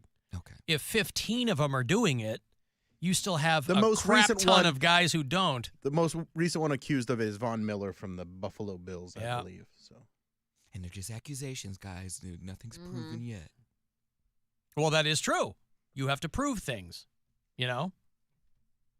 It's like Jonathan Majors sitting down with Gayle King or whatever after he gets found guilty of punching his girlfriend or something, and he's sitting there going, hey, man, I didn't touch her. She was lying. They're like, they just found, that video. The lawyers went in and showed their case, showed their evidence, and they determined that you did it. There's a knuckle print in the side of her face. A knuckle print. It fits. Can we do the knuckle test? If the knuckles don't fit, He already traded up, though, because he's got that Megan Good on his arm now. She's super foxy. Stayed good all these years. Man, she was like super Christian or something. She was married before to some dude, and they were virgins, so they got married. And then she breaks out, and she's hooking up with Jonathan Majors. She's like, woof. She's super hot. She's standing by her man now. Yeah. And, I mean, the rap on that guy, too, for a while was that he had some anger issues that needed working out. Well, it didn't help that he probably was roided up for doing the Marvel movies and Creed 3. You think he was? Did you see him in Creed 3? He was jacked. No, I think he was on the cover of magazines and stuff, all just gigantic. Well, I always, maybe I sound naive saying this, but I always wonder how many of those guys just get there by having a trainer that, because they're not taking anything, do it naturally. From what I've heard, they're all on something. It might not be anabolic steroids, but they got to take HGH or testosterone. I mean, I know everybody's pointing. pointing that finger at Zac Efron for that wrestling movie. They're like, You dude, can't- this you guy can't looks like naturally he's get that big that fast. Yeah, he looks like he's ready to explode. Mm-hmm. His skin is shiny. He's so puffed up. I still hit it though. Yeah, well, I'll just leave it at that. My wife was. Tyreek Hill broke his kid's arm. There you go. Well, that's something. What the kids say. Daddy did it. Not even joking. That's what it says. I swear to God, that's what it says on SportsIllustrated.com. Someone asked Hill why the son's arm was in a sling, and he said Daddy did it in regards to the son's broken arm. Lying ass kids ain't getting nothing for Christmas. Lion ass kids. I'm grateful. Alan, the Ravens just honored Ray Rice. The league does not care. Well, listen, I mean, you can do all of the positive PR you want, but at the same time, if you're a professional sports league, you're going to honor the guys who are really good at what they did. Browns honor Jim Brown. Yeah. He's got a clean CV when it comes to treating women properly. I mean, I was reading about. Did you read the story about the CEO in India of the AI company, who they found killed her 4-year-old and put him in the suitcase? What? No. There's this woman who is the CEO of an AI lab in India, a woman named Sushana Seth. And she and her husband are going through some kind of divorce or something. Girl boss, by the way. Girl boss. And she takes the kid on vacation, allegedly, and they noticed that she checked in with her son, but checked out without her son. And the old Hotel California. And so it turned out that they discovered her 4-year-old son's body in her luggage. And I was reading, they were like, this woman was on a list of like the most brilliant AI researchers and scientists, you know, like the 50 most brilliant AI researchers. She was on this list last year, and they mentioned parenthetically that they have since removed her from that list. And I'm like, killing your kid doesn't make you less brilliant. Yeah, I want to put her like up for Mom of the Year or anything. Right. And I understand why they did that, because that's just a PR move. But it doesn't make her any less brilliant in the AI space because she killed her kid. So that's the thought behind these people that like punch their girlfriends or whatever. They're like, the guy's still a great football player. It's where all the Deshaun Watson supporters come from. They're like, look, that's got nothing to do with the guy playing football. It's all PR. It's left to the individual fans to decide who they do and don't want to support. But I thought it was funny. They were like, this woman was brilliant until she killed her son. And she is no longer brilliant. Mary doesn't care at all. I mean, what do you want me to say? She's over there doing her thing. She's like, you shouldn't kill kids. I mean, that's pretty. Don't break your kid's arm. Don't punch women. Don't do it. Don't ever give your kid a reason to say daddy did it with a single tear going down his face. Pretty basic stance I take on hurting children and women. All right. What about child women? Even worse. Punch a grown You man sound all like you a want. BBC reporter. Yeah. This 4-year-old young lady. All right, I got a break. Hey, you want to go see the band Set It Off? They're on the Deathless Tour. I think that's what it's called. And I'll get you a couple of tickets for that on the way back. They're going to play House of Blues end of March. And then the last keyword of the day is coming at 5:30. Last chance for you today to win $1,000. 35192. Want to text me for anything else, you can do it there, and we'll be back. It's the Alan Cox Show. Everywhere on our free iHeartRadio app or whatever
Cure, Depeche Mode, Pretenders, Talking Heads, and more.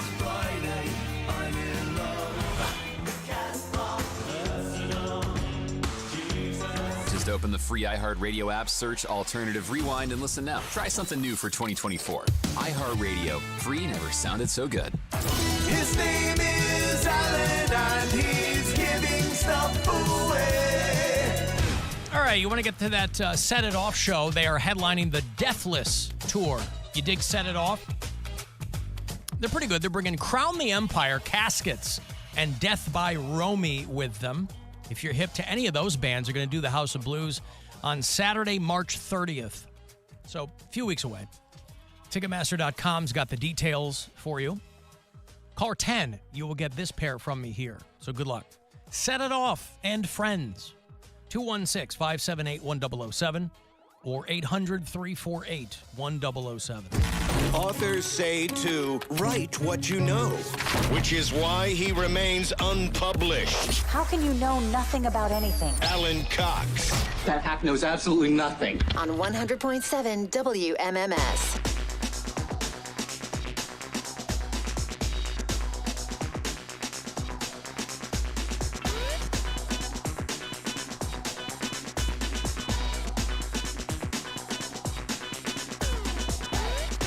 Oh, boy. 35192 if you want to send a text. AlanCoxShow.com for everything else. Next week on the show, tickets for a whole bunch of concerts coming through. If you want to go see Tesla on the Keeping It Real tour, they're going to do mid-March at MGM Northfield Park. That is Saturday the 16th. St. Patty's Day is on a Sunday this year because it's a leap year. Because last year it was on a Friday. So under normal circumstances, it would be on a Saturday. But because it's a leap year, St. Patty's Day is on a Sunday. There'll be a lot of no-call, no-shows on the 18th. You might have seen the trailer for the new Matthew Vaughn movie. It's called Argyle. I think it looks pretty cool. Yeah, I just submitted to go to the preview that. Oh, there you go. One, yeah. The guy that did the Kingsman movies and Kick-Ass, and it looks cool. It's got Dua Lipa in it. It's got Henry Cavill. It's got Sam Rockwell. It's got a great cast. Yeah, really good cast. And it looks pretty original concept. Like a spy thriller. But it's like a spy thriller within a spy thriller. Yeah. It's like it's about an author that's Very writes meta. spy thrillers, and then it's like the Goosebumps movie where they're coming to life. So I'll have some passes for you to see Argyle if you want to go to that Static X 7 Dust show. I'll be there. That's February 22 at the Agora. And, pardon me. Learn to burp, man. Learn to burp? Yeah, these. Well, that's how I burp. I did learn to burp. I'm just not burping like you. Burp like a man. I'm burping the way I burp. I think of it more as kind of a polite burp rather than the gusts so of breathy gastrointestinal whatever that you guys do. I just do it a different way. Sammy Hagar and Loverboy are going to do a Blossom next July. So I'll have those tickets for you next week if you're care about that. And then Saturday night, we're doing our metal show. So if that blows your skirt up, I hope you'll be here for that. 10 o'clock is when we normally start. There's no Cavs game, so we'll start right at 10 o'clock. It's called 2 Hours to Midnight. That's the metal show. It's me, it's Corey Roddick, it's Pat Butler. And we throw out local stuff, brand new metal across the genre. Throw in some classics, going way back. And whatever you guys want to hear, that's all in there too. So Saturday night, 10 o'clock, it's 2 Hours to Midnight on the Buzzard. There's a guy suing because a Dunkin' Donuts toilet exploded all over him. And this is one of those situations, we might have all been in that situation too, where when you bring it to someone's attention at a retail establishment, they couldn't care less. Because they're like, yeah, we heard about that, or it's not my job, or whatever. So this guy filed a negligence lawsuit against the Dunkin' Donuts company, saying that he was injured by an exploding toilet. said he suffered severe and long-term injuries. The explosion left him covered in feces, urine, and other debris. And he walked out of the men's room asking the people who worked there for help. And they told him that they were aware of the problem with the toilet because there had been previous incidents. That's the trouble, too, is if you're a company, you are fully at the mercy of the morons who work for you. Because a rational person, listen, if you, like I said, if you work there, you're like, I don't care. You're not looking to protect the company. But you would also think there would be a part of your brain that would go, well, I'm not going to tell him, yeah, we know there's a problem. We just haven't done anything about it. You're not exactly getting your best and brightest at a lot of these shops. So this guy goes, yeah, they told me they had some other people that had complained about the toilet. They just didn't do anything about it. Now, I wonder if this guy had the presence of mind to take photos of himself. Your Honor, so his counsel could show visual evidence of him covered in feces and urine. I don't know what they mean by debris. Other stuff out of the toilet? Parts of the toilet or toilet paper? Well, he said, listen, this sounds like a toilet that backed up and splashed on him. That doesn't sound like you would have, I don't know. He says, because you have to puff it up. If you're going to sue for something like this, you really have to make it sound terrible, right? You're not going to sue because you got covered in poop. So you have to say, bodily injury, I've had to have mental health counseling. So that your lawyer can go, Your Honor, this and this and this and this. You can't just say, my client got covered in poop and pee. You have to bump it up because you're asking for $100,000. But it's when the dope behind the counter goes, yeah, I heard about that, but, that's just evidence right there that they didn't do anything. The last thing that you want. So good luck to that guy. And if you find yourself on the business end of an exploding toilet, maybe you can use that guy as a template for whatever lawsuit you might undertake. Let me give you some money here. It's $1,000. It's a chance for you. The last chance of the day, by the way. Get these keywords about 30 past. Last chance today to get some money from the Buzzard bookie, so good luck. This is your chance to bet with the Buzzard bookie and win $1,000 now. Enter this nationwide keyword at WMMS.com. Check. That's check. Enter it now at WMMS.com. Bill, do you want to talk to Mary Santorum? Yes. You know how our friend Mary Santorum will check in sometime now that her own Mary Santora Because I can tell that Mary, she's had a very couple busy days. She's a little run down. I think this will put a little pep in her step. Mm-hmm. Hello, Mary. Hello, Alan. This is Mary Santorum. What's going on? I'm good. Thank you for asking. I also want to say hello to my favorite comic in the world, Mr. Bill Squire. Hello, Bill. Hi, Mary Santorum. Bill, I just want to tell you how much I enjoyed your show at the Agora a few weeks ago. Your set was as tight and sexy as the red dress I had on, big boy.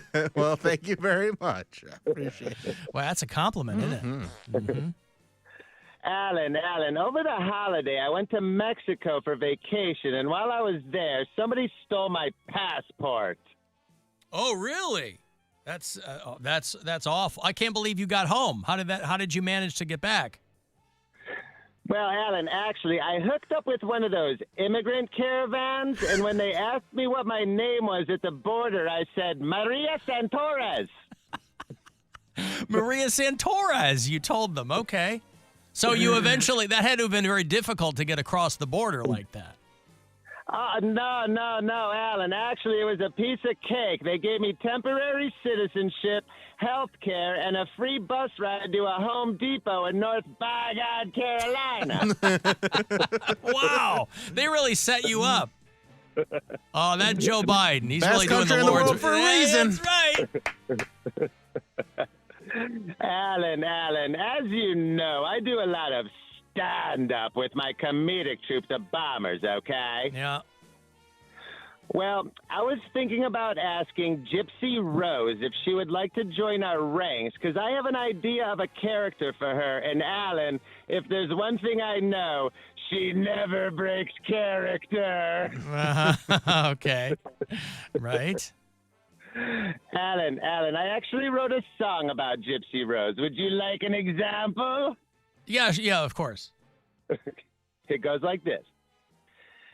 Are you ready for the new sensation? Well, Gypsy Rose just got out of jail. When she was young, her mother told her that she had cancer. Well, guess whose blood was in circulation? There was nothing wrong with her, so her boyfriend took a knife and stabbed her mom till she's dead. There is crazy, but she is the most. Yeah, Look in her eyes, you'll see. Talk about psycho, she's a double dose. Tell me your white lies with your crazy eyes, all right. I'm talking about Gypsy Rose, your light lies. All right, listen. So many lyrics. Thank you, Mary Santorum. Oh, my God. You've put so much work into that. I don't even know who Gypsy Rose is, but, boy, the song is just fantastic. You don't know who Gypsy Rose is? I certainly don't, but I'll take your word for it that a lot of other people do. Wow, well, that really wasn't funny for you then, Alan. I apologize. It's all right. It's not the first time. What do you want from me? I know who Gypsy Rose was, and it still wasn't funny for me. So. Oh, okay. Well, that didn't work out. Well, anyway. It's all right. We got to take some swings, you know? Mm-hmm. Mary, real quick, FYI, me and the Bombers will be performing in upstate New York next weekend in Schenectady's Nuts. If you can make it, that would be great. Okay, I'm busy with the things. Schenectady's Nuts. I get it.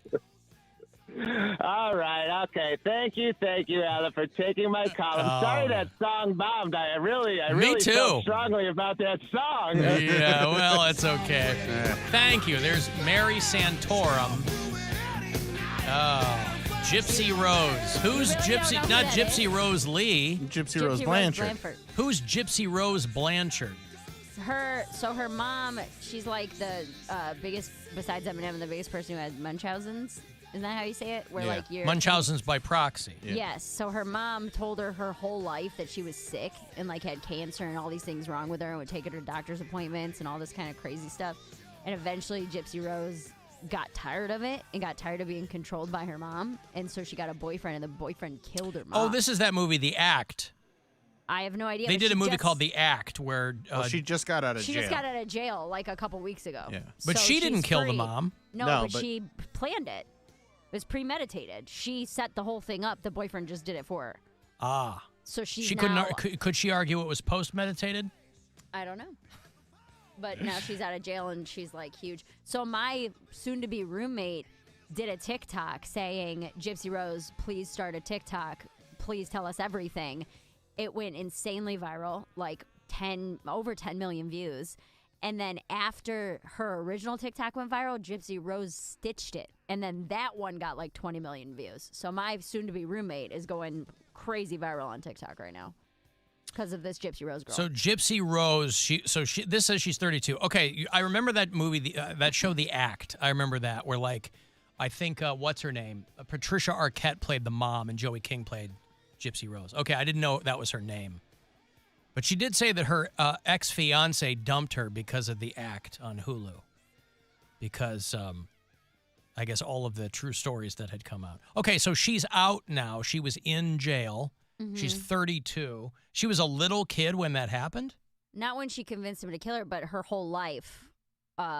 She was never sick. She was never sick. Okay.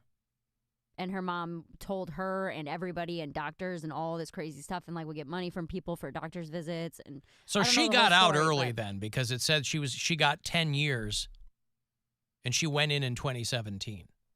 Yeah. Okay. So then she only did gotcha. 6 of them, 7 of them. And she's married now. I think so. She either came out of prison with a boyfriend or a husband or something. And she had been a virgin before that. Oh, boy. They tied the knot while she was behind bars. Yeah. Okay, what happened to the dude who actually killed the mom? I don't know. Oh. I know about this because of my future roommate. I had no idea who this person was until my friend's post went viral. And then she wrote a book. My friend? No. The About the Prison viral video? Confessions. Oh. My Viral Video by Mary's friend. The Prison Confessions of Gypsy Rose Blanchard. Okay. So the mom is dead. Mm-hmm. And the Gypsy boyfriend Rose killed just got her. out of jail. Her online boyfriend to fatally stab her mother. Okay. She was 23 and thought she was 18. She didn't even know her own age. Yeah. Wow. Her mom would lie and say she was younger than she was. Like, really, really crazy. Had her on medication and stuff. Those are such crazy stories. These women. Well, because when she would take her to the doctor's office and she didn't have symptoms, she would get medication to give her the symptoms of whatever it was. So she would find medications that had certain side effects to mimic symptoms of other diseases. I was watching a thing on, it's like the girl in The Sixth Sense, Misha Barton in The Sixth Sense. I was watching a documentary on something along these lines, and they were talking to a psychologist halfway through. And she just mentioned as an aside that these Munchausen by proxy, she's like, it's for moms who feel like they're not getting enough attention, so they get maybe the husband works a lot. There's like a series of things that are all common to these different stories, and one of them was they're about 99% white. These bored housewives who are like, I'm not getting enough attention. I'm going to make my kids sick so everyone around me feels bad for me. Yeah. No wonder she wanted somebody to stab her mom. Woof. Well, that's why people aren't, like, she's not a villain. I was going to say, yeah. People are like, yeah, she drove her to do it. Right. Like, it's a very sympathetic situation for a lot of people. Well, there you go. Kent, just checking in to let you know that for the first time in NFL history, all three Lake Erie NFL teams are in the playoffs. Can Poundcake name those teams? Love me, love you, bye. 3. I don't think I can name those teams. I think I Cleveland, 3 NFL Lake Erie teams. Mm-hmm. I think one of them doesn't actually touch the lake. But Browns. boom, boom, boom. They go 1, 2, 3. Wait, Browns. Browns and Buffalo. Yeah. And then, was it? Not Detroit. Yeah.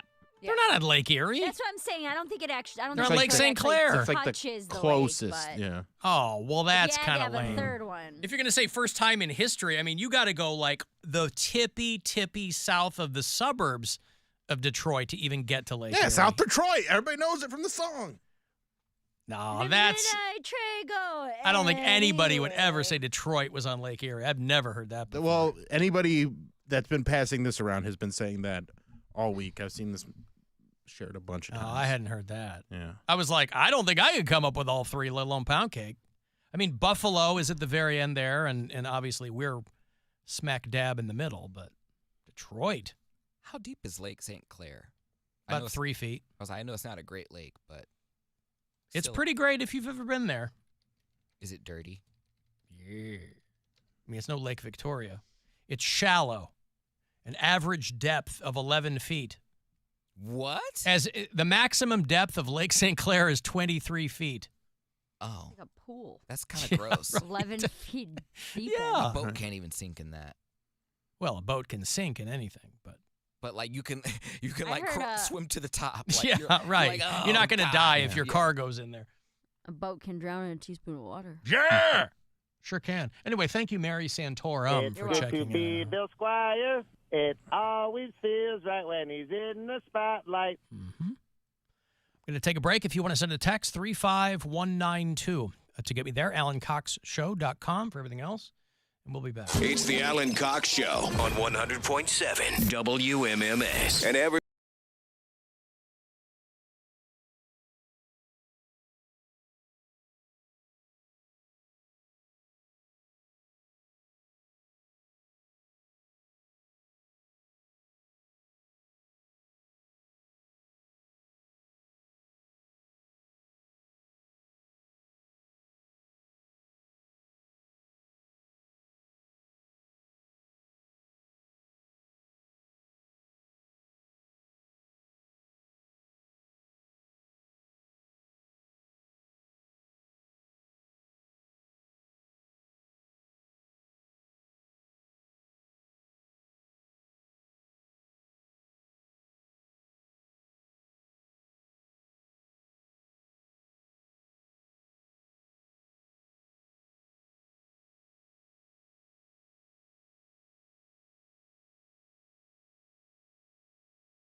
Alan Cox Show. Eat that, you piece of crap. 216-578-1007 or 1-800-348-1007.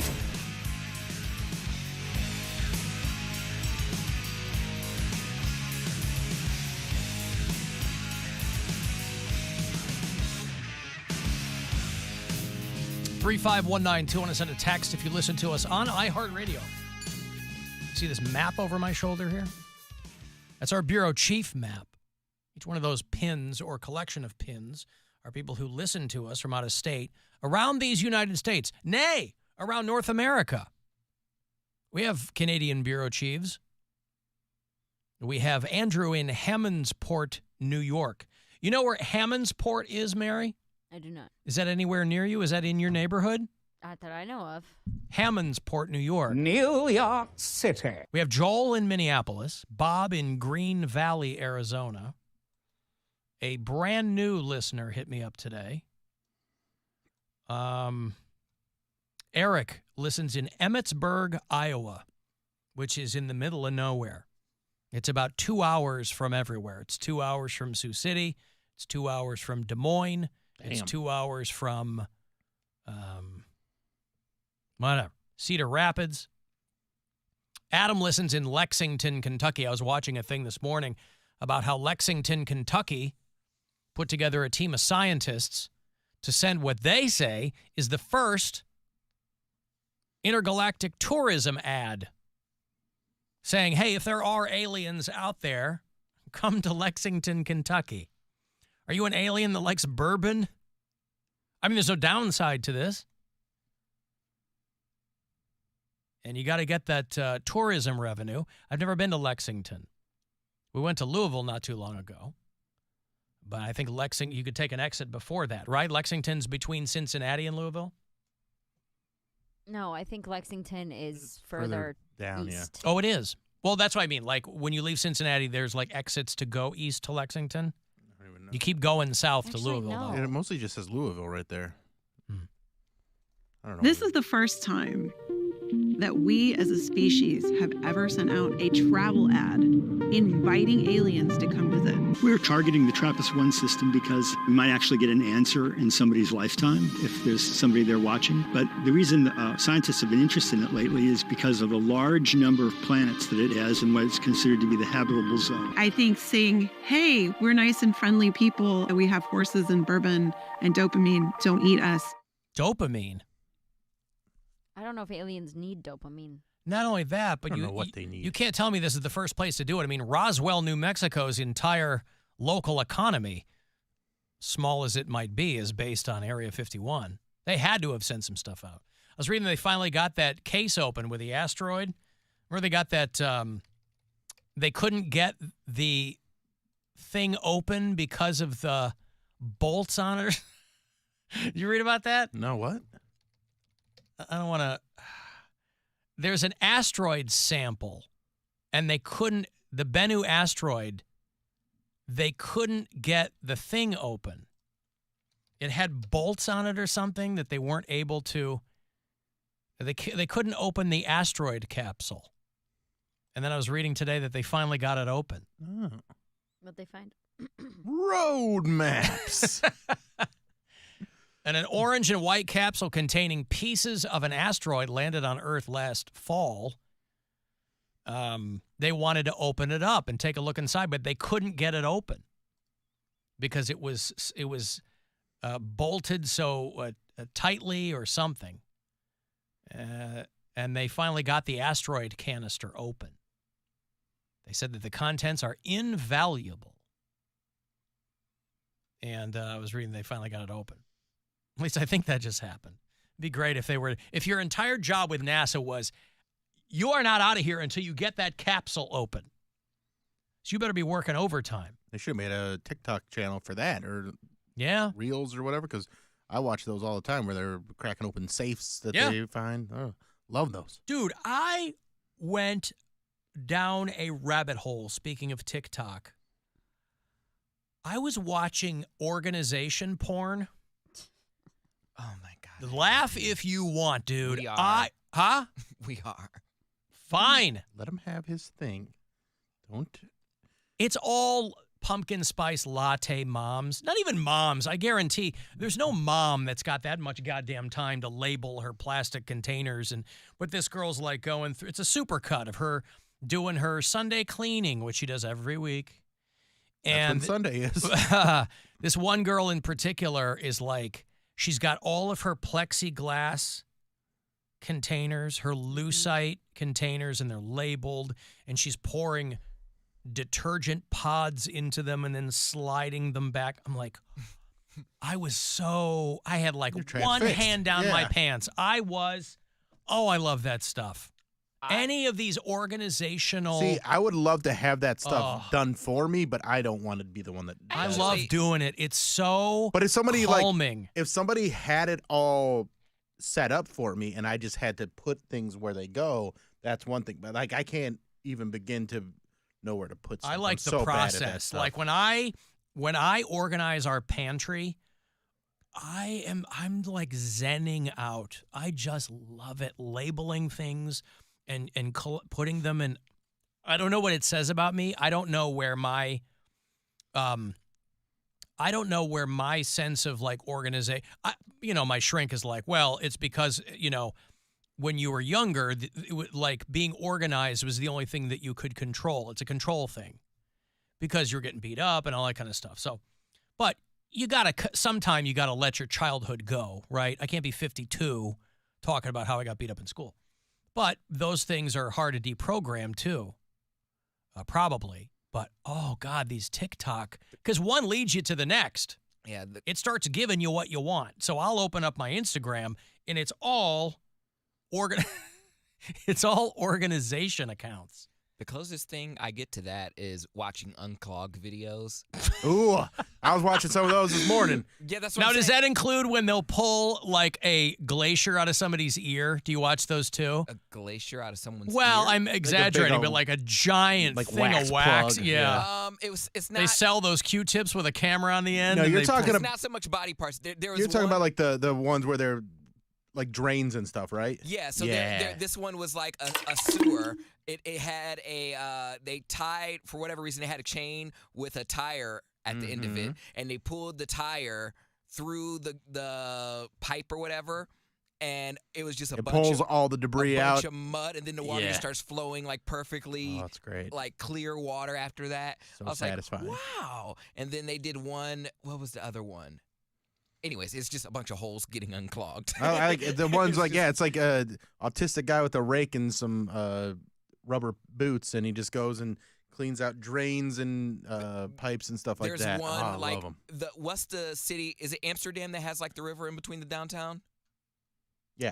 I think so. Yeah, maybe. They had a machine picking up all the bikes out of the Oh, river. yeah, I've seen that one. And then That's the good. water starts flowing. A trawler. Yeah.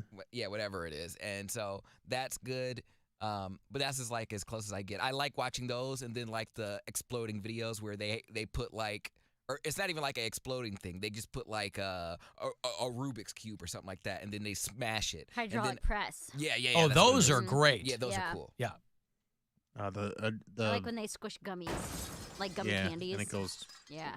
Then like again, streamers. those are the ones that like don't even do anything. Like they just absorb. I'm like, we're putting those into our body. Like a machine can't even crush this, and we are. Stomach acids can break down what the hydraulic press cannot handle. Yeah. Speaking of putting things in our bodies,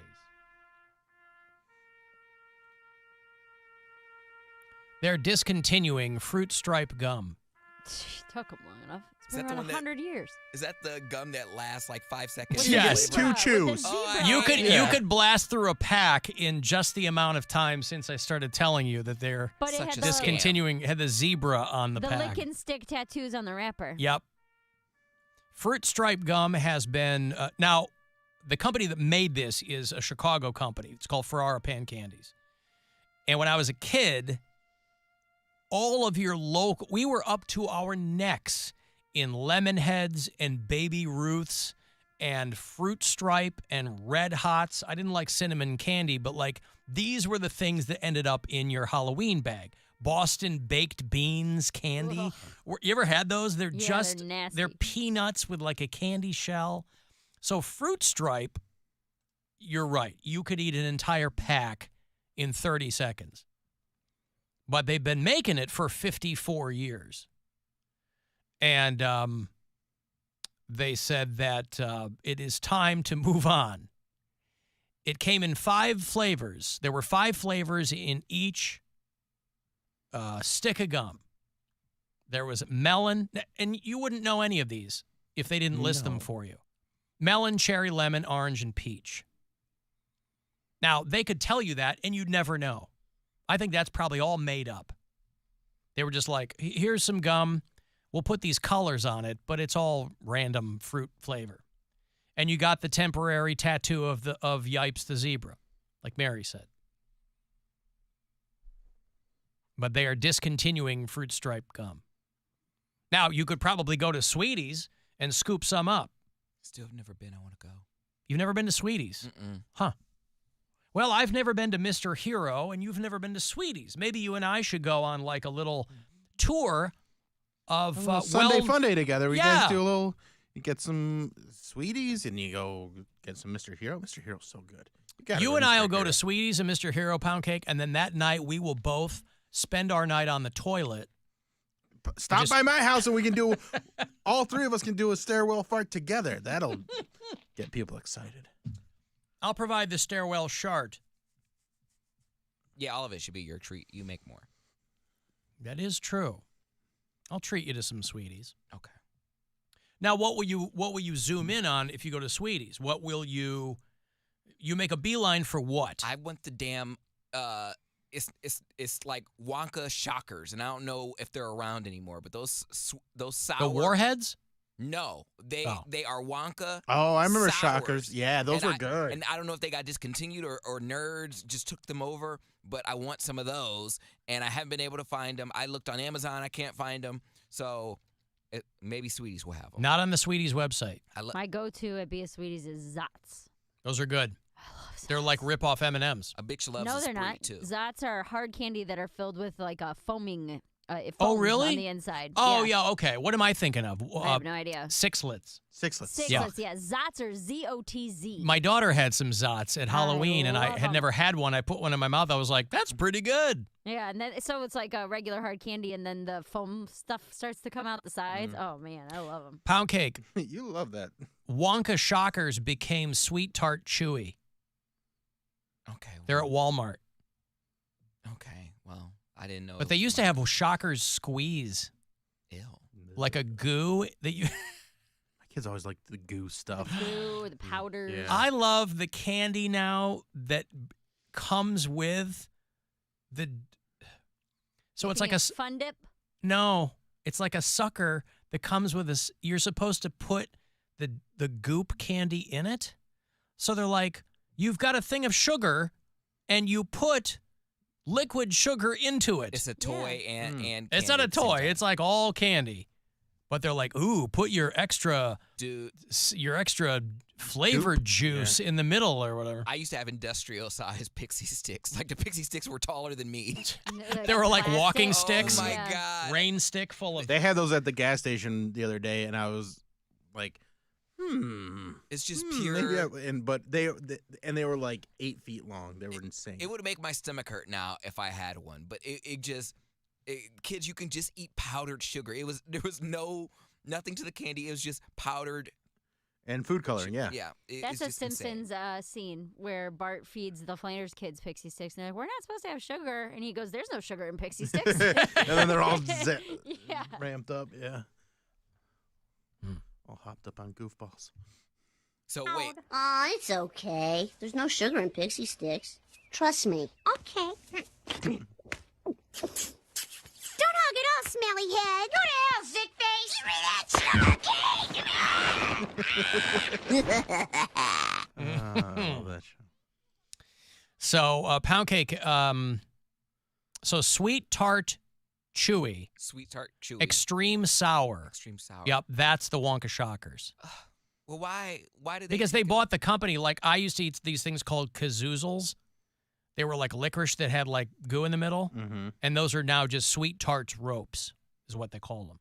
So they just like bought the company or whatever and changed the name. But the Wonka Shockers are the sweet tart chewy, which I'm pretty sure you could probably get anywhere. Like you can see those at Walmart and Target. And Yeah, besides, that's the kind of candy I like. Those Spree, I got a Spree Skittles. stuck in my throat when I was a little kid. Like, not the chewy Spree. You got the hard old candy school Spree. hard Spree. Yeah. I had one stuck in my throat. I remember I was just playing around in the front yard eating Sprees, and I went like running inside, like my dad had to stick his finger in my throat and get the Spree out of my throat. That's terrifying, man. If you're a parent, and your kid is. It's the worst. Yeah. I am like Gwen's always when Nora was real little, and even when my older kids were little, even though they didn't live with me, but I am just like terrified of my kid choking to the point where I would like, my daughter, even when they got a little bit older, I was still cutting food into these tiny bits. And Gwen's like, she has teeth. I go, I know, because my little brother choked when I was a kid, and he was turning blue, and my mom was freaking out. So, like, my entire life, I'm terrified of my kid choking. One of my kids choked on sushi once, and I slapped him on the back, and they Yeah. spit it out. Ugh, so gross, but it was terrifying for a minute. When my niece was the one she's gonna be 12 in a couple weeks, when she was a baby, like in diapers, baby, she was walking, so maybe less than 2. She got a penny in her mouth. Yeah. And found a penny on the ground and started gagging and couldn't get it out. My sister was freaking out, like trying to call 911, and I like flipped her over on her stomach and hit her and like stuck my finger. I know you're not supposed to stick your finger in their throat because it can shove it down further, but I got it out. And we were young, dude. My sister had her when she was 19, and I was only 22. So we've got this baby who's choking. We told our dad, and he was like, "This is why you guys shouldn't live alone." He's like getting all mad at us and everything. Like, it was really scary. Why I shouldn't have pennies. Could I be pregonate? How do I know if I'm prengan? What is the best time to sex to become pregnant? Anybody see that story about the woman who got pregnant in prison, and the explanation she gave is positively demented? You talk about going the extra mile to cover up the fact that one of the hacks knocked you up in prison. Yeah, and everyone knows, like, how... Family confused by pregnant inmate. This girl, Daisy Link, who's 28 years old. She's been in Miami-Dade County since summer of 2022. And they're trying to figure out how she got pregnant. And her explanation was, well, what she told her mother. There was a prisoner who she did not know who passed semen inside of a glove 3 times through an air conditioning vent in the jail wall. And that's how it happened. Sounds feasible. She put it inside? She did. I guarantee she didn't even go that far in her thinking, because no one would believe that you would take a random glove. How does a guy get a semen glove through the air conditioning vent? And then why would you put it inside you? What an amazing explanation. What a psychotic explanation. Because, like the corrections facilities, like, we've got to look into this. So, and again, no one knows how it happened. This may be a stupid question, but I am really curious. I know it's wrong for a guard to sleep with an inmate, but is it illegal? Mm-hmm. So so he can go to jail for that.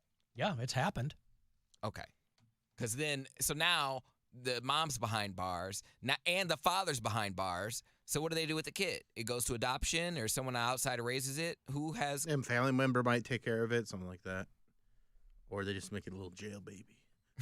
Jail baby. Jail baby. She's working the lunch line. The mother said, it's absolutely ludicrous that this is the explanation. This is what the corrections facility and her daughter told her. She's like, nothing went through the air conditioning vent and into my daughter. She's 3 months pregnant. So literally every single CO there is going to have to do a DNA test. Yeah, and then you got to, because these prisons are always like, oh, we have the best prenatal medical care. It's like nobody is counting on prisons to have the best any kind of health care. Although you do have health care when you're on the inside. A lot of people on the outside don't. Yeah.